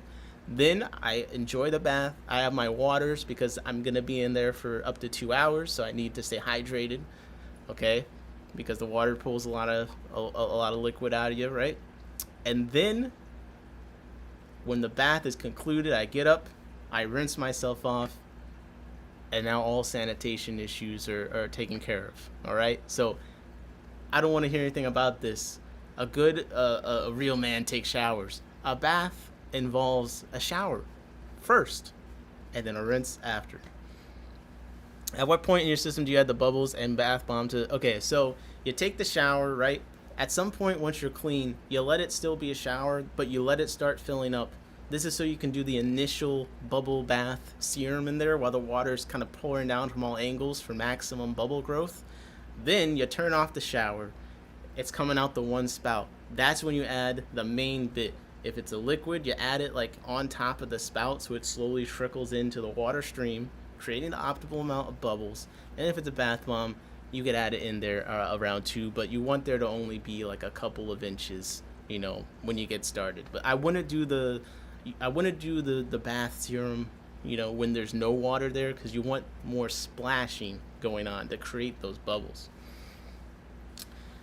So there you go. 2 hours, it only takes me a few minutes. Well, you gotta, I'm enjoying it. This is leisurely. This is what keeps me going.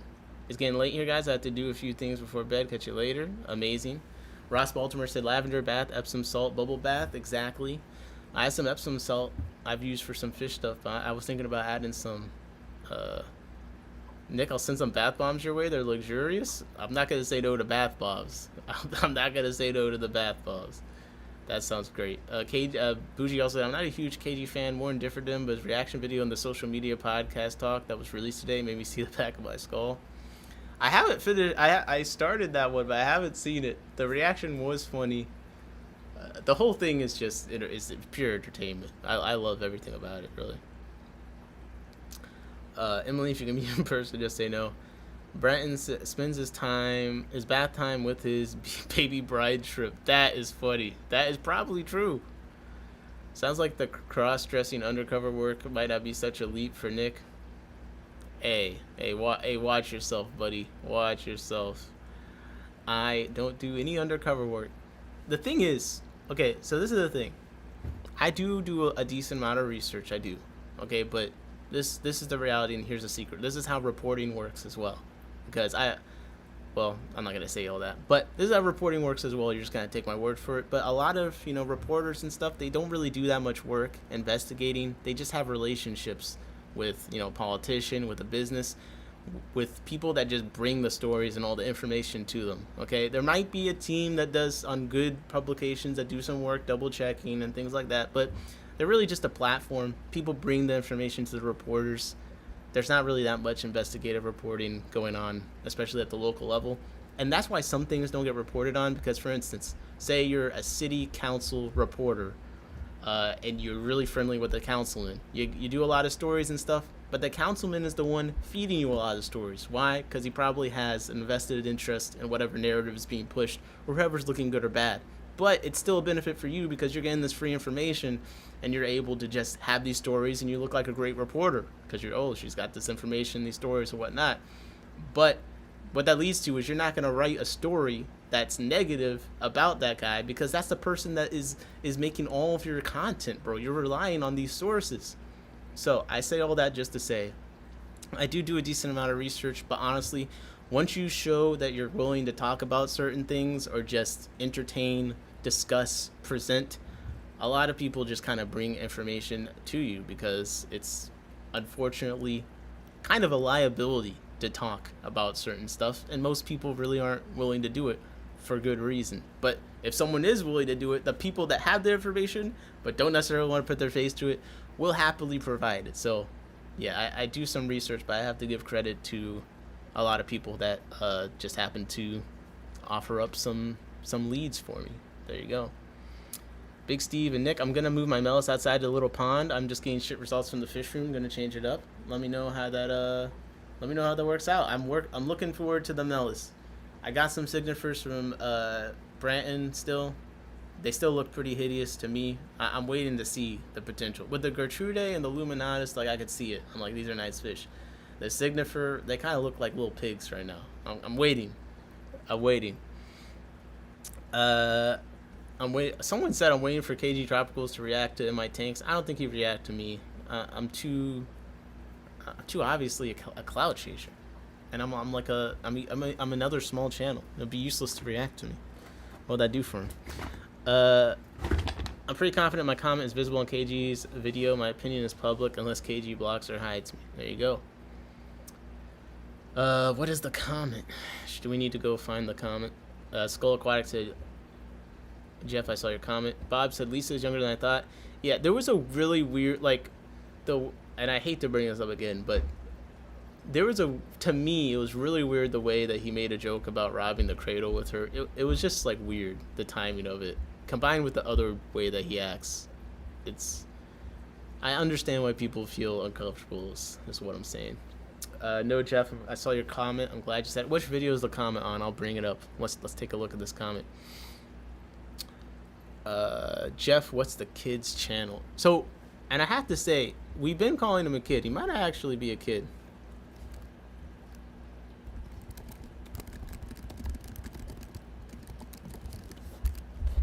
Let me see. I'll link the video, his response video, in the chat. This is the guy, the individual's response video to KG, where he says KG Tropical sends hate to my channel, which I don't think is really true necessarily. I do think this person is kind of plain dumb. I don't know why anyone would be upset about what I said. Ross said, I said a while ago that people in a specific hobby are very sensitive. Yep, and I agree. I've never seen a niche where consistently people are completely allergic to anyone just commenting on anything when they make videos on a public platform. Did KG have permission to show his video? I mean, you don't need permission. It's under fair use. If you're watching the video while commentating on it, it's transformative. So you're allowed to do that. I just linked in the chat. I linked the kid's response video, and if you go to his channel, you can see the video KG responded to.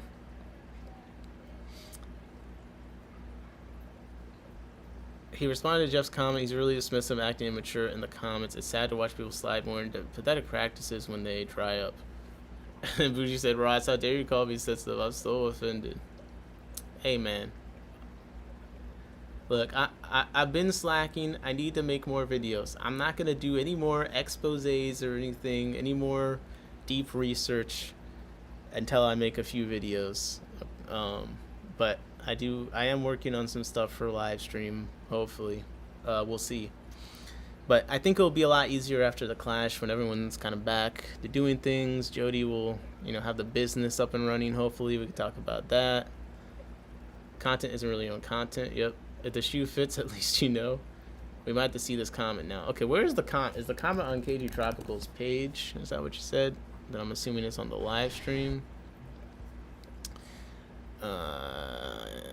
Wait, Stone Aquatics commented on the video. Look at this. So wait a second. This kid and KG Tropicals already had some back and forth. They already had a back and forth on the comment section. I even realized this. Hold up. And yet he still made the sends hate to my video thing after this. Because I want to be fair. I want to give, any caveats, any cover to KG Tropicals that is due. Okay. So Stone Aquatics commented on KG's live a day ago saying, I absolutely do not appreciate the hate sent to my video. By the way, when he made his video private, like his comments closed, there was like no hate on there at all. So like, I don't know what he's talking about. Like, I think he's hallucinating. I commented and it wasn't hateful. I was like, I said this is great rage bait or something like that. And then he responded that he didn't understand why people were mad. And I was like, really? You don't understand why saying a whole group of people sucks? But hey, if you want to come on live and talk about it, let me know. And then he said, I have no interest in talking about it. And then he closed his comment section. And there was like 4 other comments or something at that point. But anyways, he commented apparently on his video saying, as someone who's watched you guys from the beginning and was inspired to make videos because of your channel, this makes me horrifically sad. Bro, this person, he's capping it up, dog. This is like a dramatic retelling of the situation. Like, in his response video, he says multiple times, like, my heart is broken and blah, blah, blah. Like, come on, dog.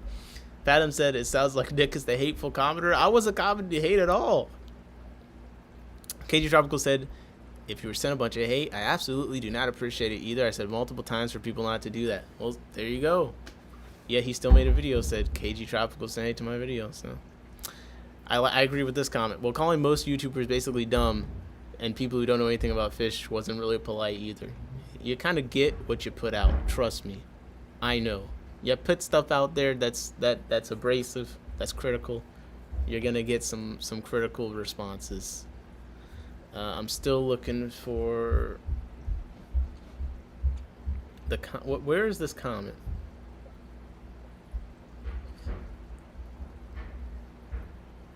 I see Any Fish Will Do commented and said the young man might not have explained himself totally or the right way. Lord knows videos don't always come out or hit the points we're trying to make. Dude had his bedroom plugged with tanks, which is cool.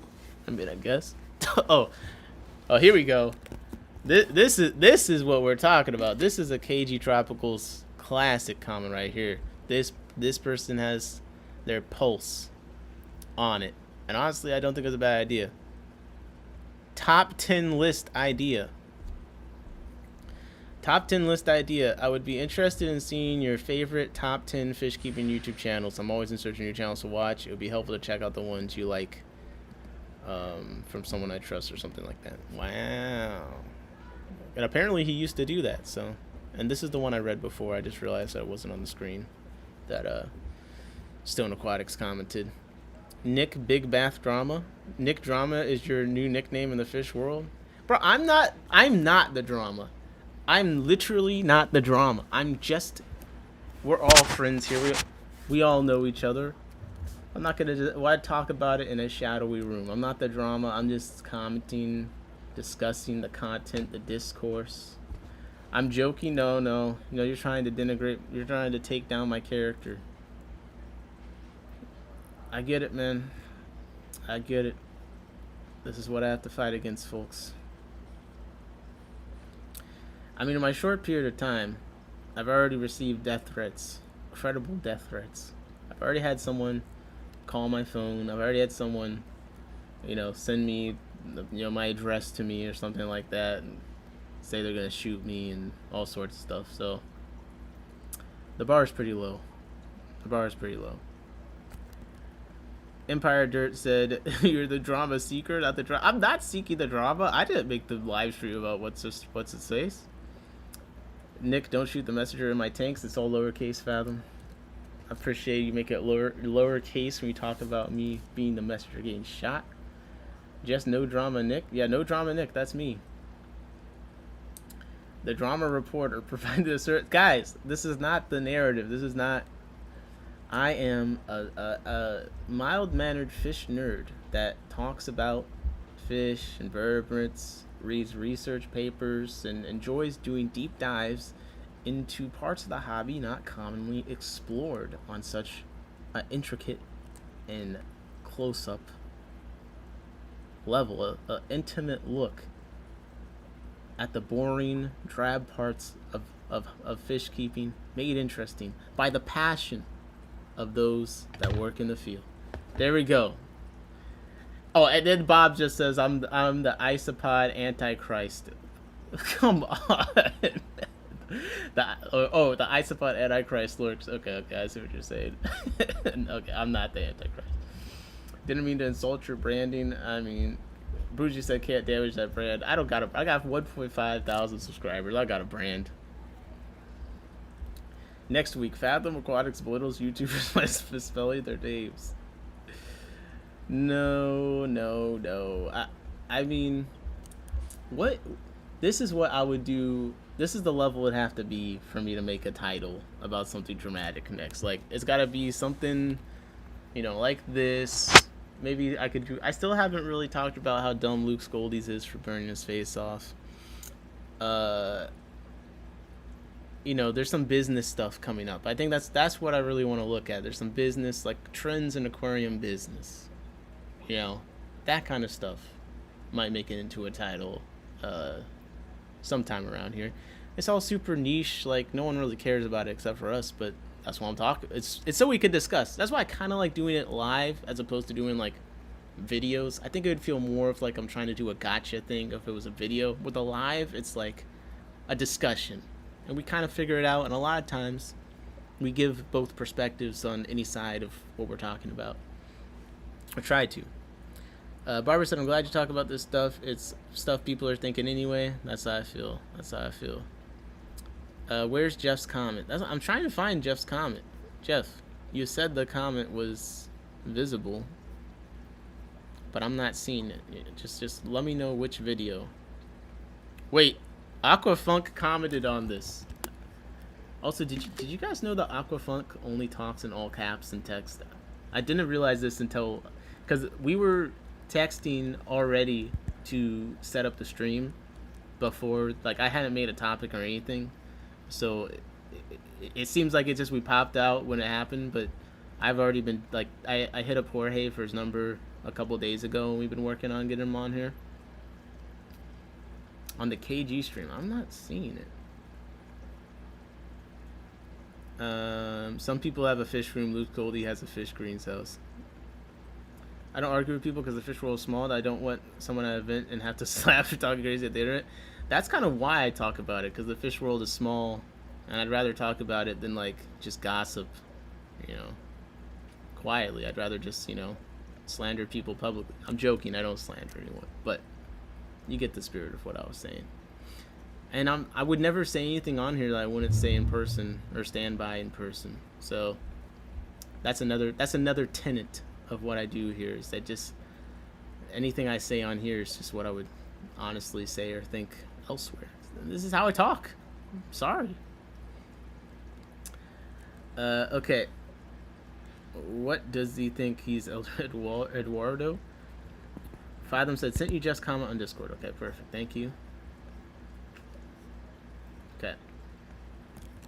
We will look at Jeff's comment in a moment, because right now I'm going to read Aquafunk's comment, which again is in all caps.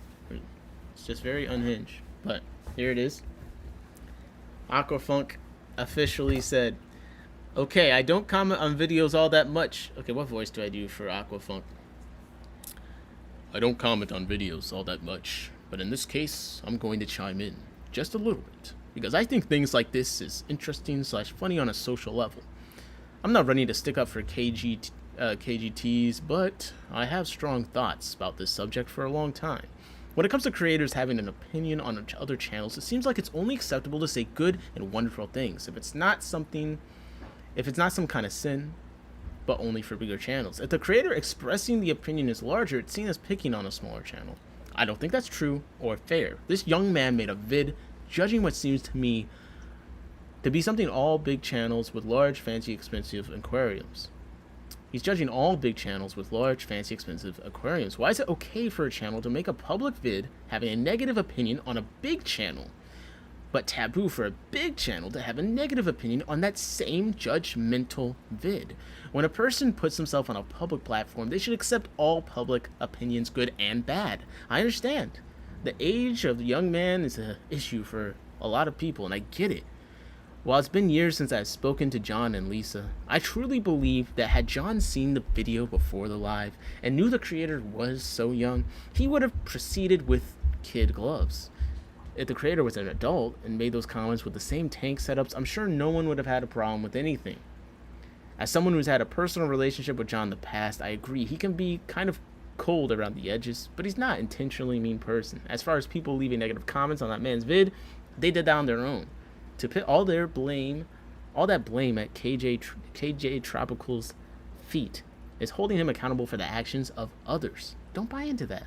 I'm positive if KG Tropicals continues to make reactionary vids like this, he will definitely watch the video first, and the next time the young man makes a judgmental vid, he will definitely be more specific on who he's talking about and what he means. So you see, it's a learning experience for everyone. A win-win.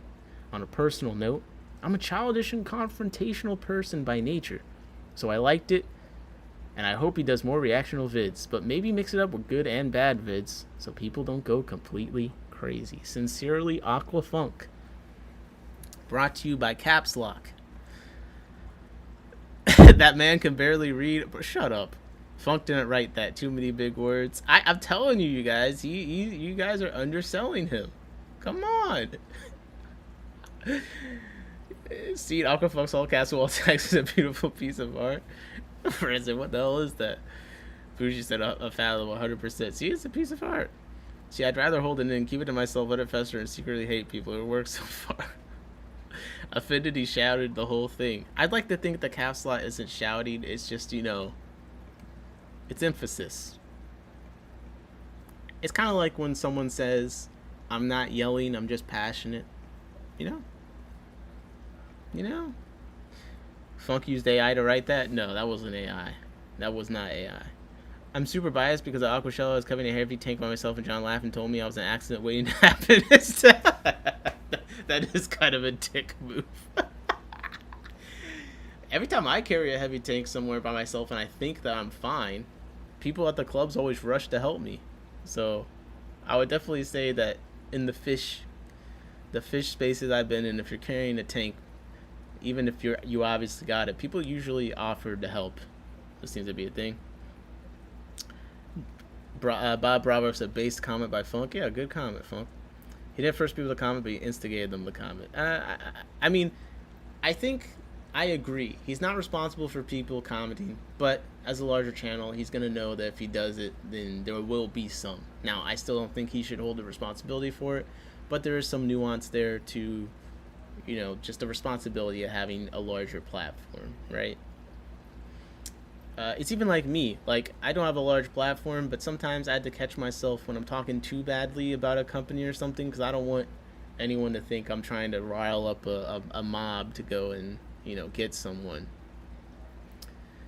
The only people who had to call me an accident are my parents. That's funny. Alright, here is the text of what Jeff commented. And Jeff said, I don't understand the point of belittling small channels. I was a regular viewer and replay crew for quite a few years. Around the time of the boxing match, I still stop by lives once in a while, but my time is far too valuable for me for content belittling others and some kind of elitist flex. You're not new to the social media game, and you seem to have a mob mentality at some point in your career. Targeting small channels at your size is like unleashing the hounds. Best wishes to you and Lisa. I hope you can find your roots and get away from the intentional belittling of others. Flame heart emoji. That is Jeff's comment up on the screen. Bougie Bish said, Timu Mickey Mouse. Listen, man, I can't give everyone the same voice. I won't have so many voices. And if I did the real Mickey Mouse, that's a thing. Brandon's always telling me about the content strikes, you know?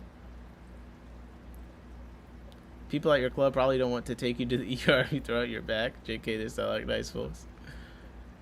Yeah, man, they're all right. Like, I was trying to carry this tank, and Chris Diaz was like, he refused to let me carry it by myself. I wanted to prove that I was strong. Yeah.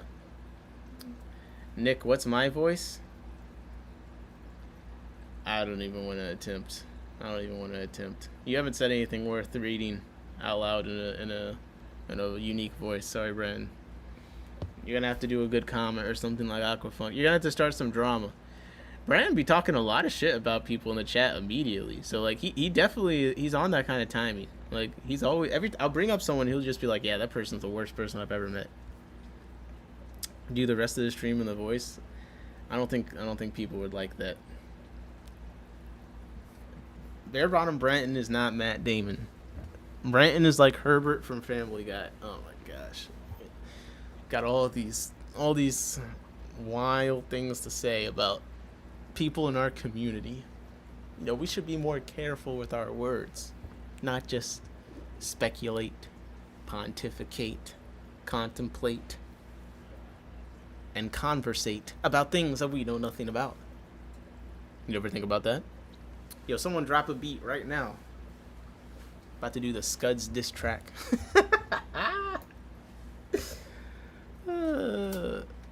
Yo, I'm gonna make a real Scuds diss track. I'm gonna do it one of these days.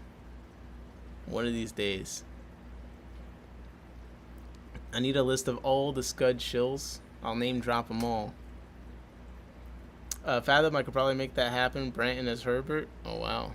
Okay, Outside in Aquatics is coming through with the transformational work. It's been nice to talk to all my friends here and Branton. Branton said,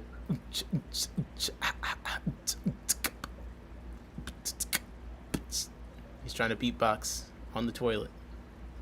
It's crazy. Someone get this man some Pepto-Bismol or something. He's lost his damn mind. That's what happens when you only talk to fish all day, Brandon. Start losing it. Painting cars, talking to fish. Oh my gosh, huffing paint too? I thought Brandon learned French for a second. Nah. He definitely don't know 2 languages. The only language he knows is English, and maybe he knows a little bit of hate. He's fluent in hate. I can say that much. About him. Wait. I got the screenshot of Jeff's comment further. He elicited a response from KG Tropicals.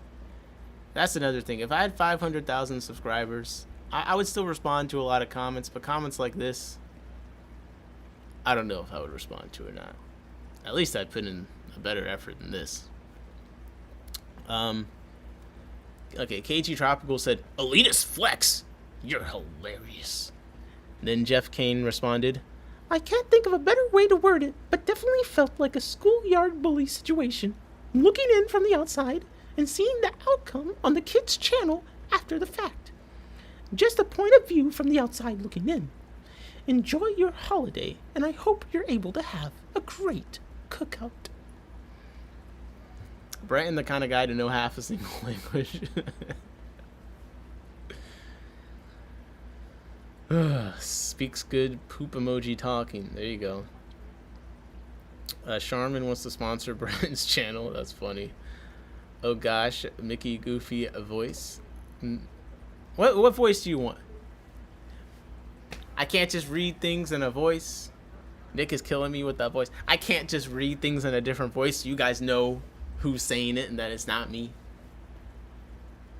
Like, because if I do the, oh, this is me being Jeff, like, you know that's Jeff. And then if I say, get on the ground, stop resisting, then you know it's KG Tropicals.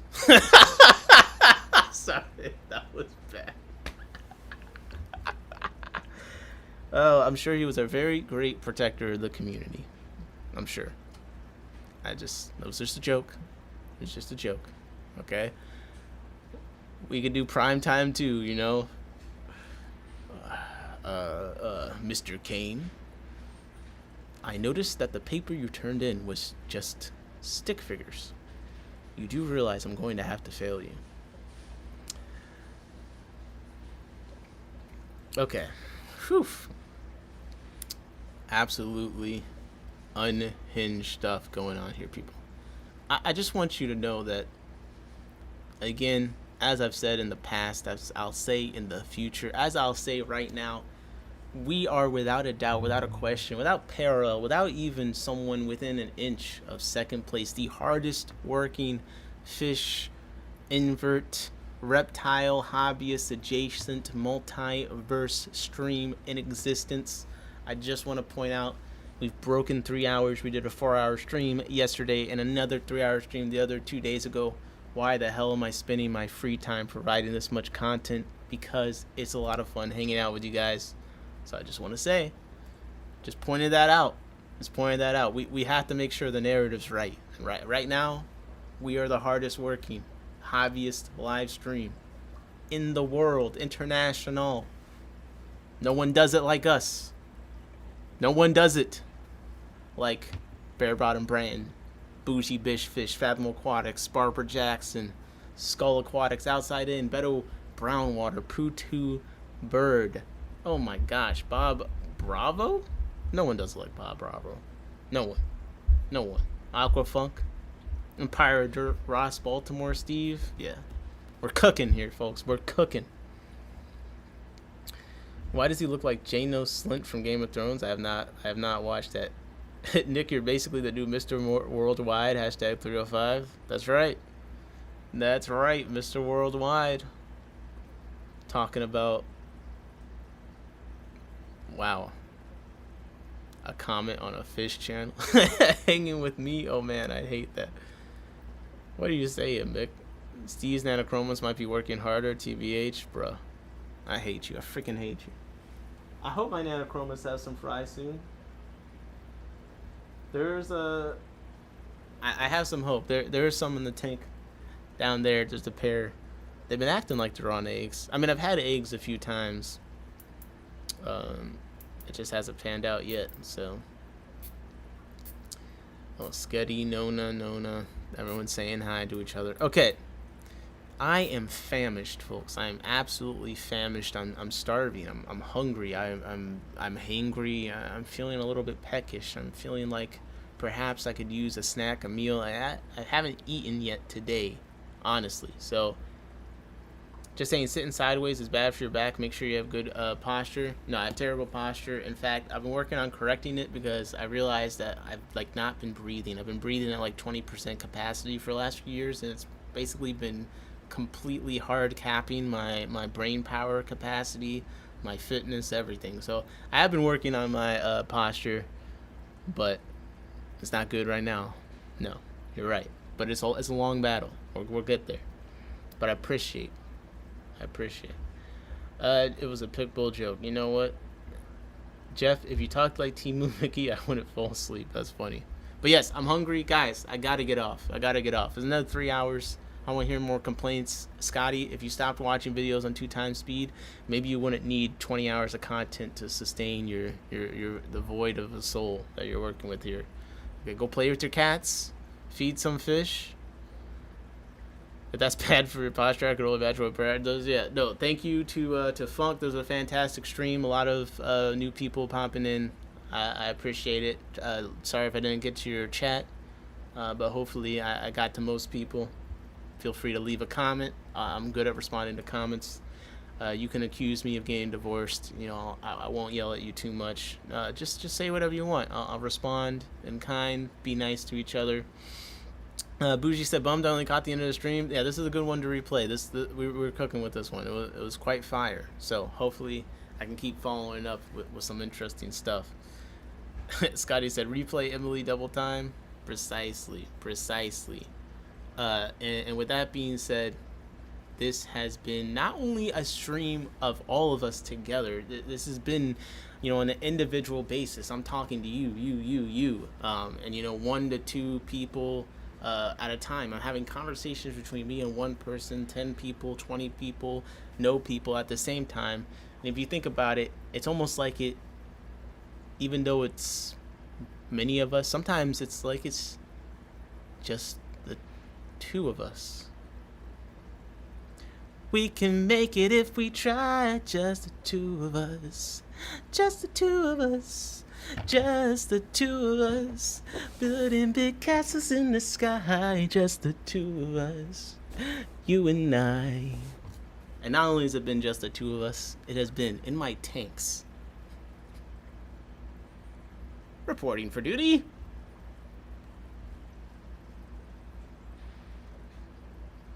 Out. Bum, bum, bum.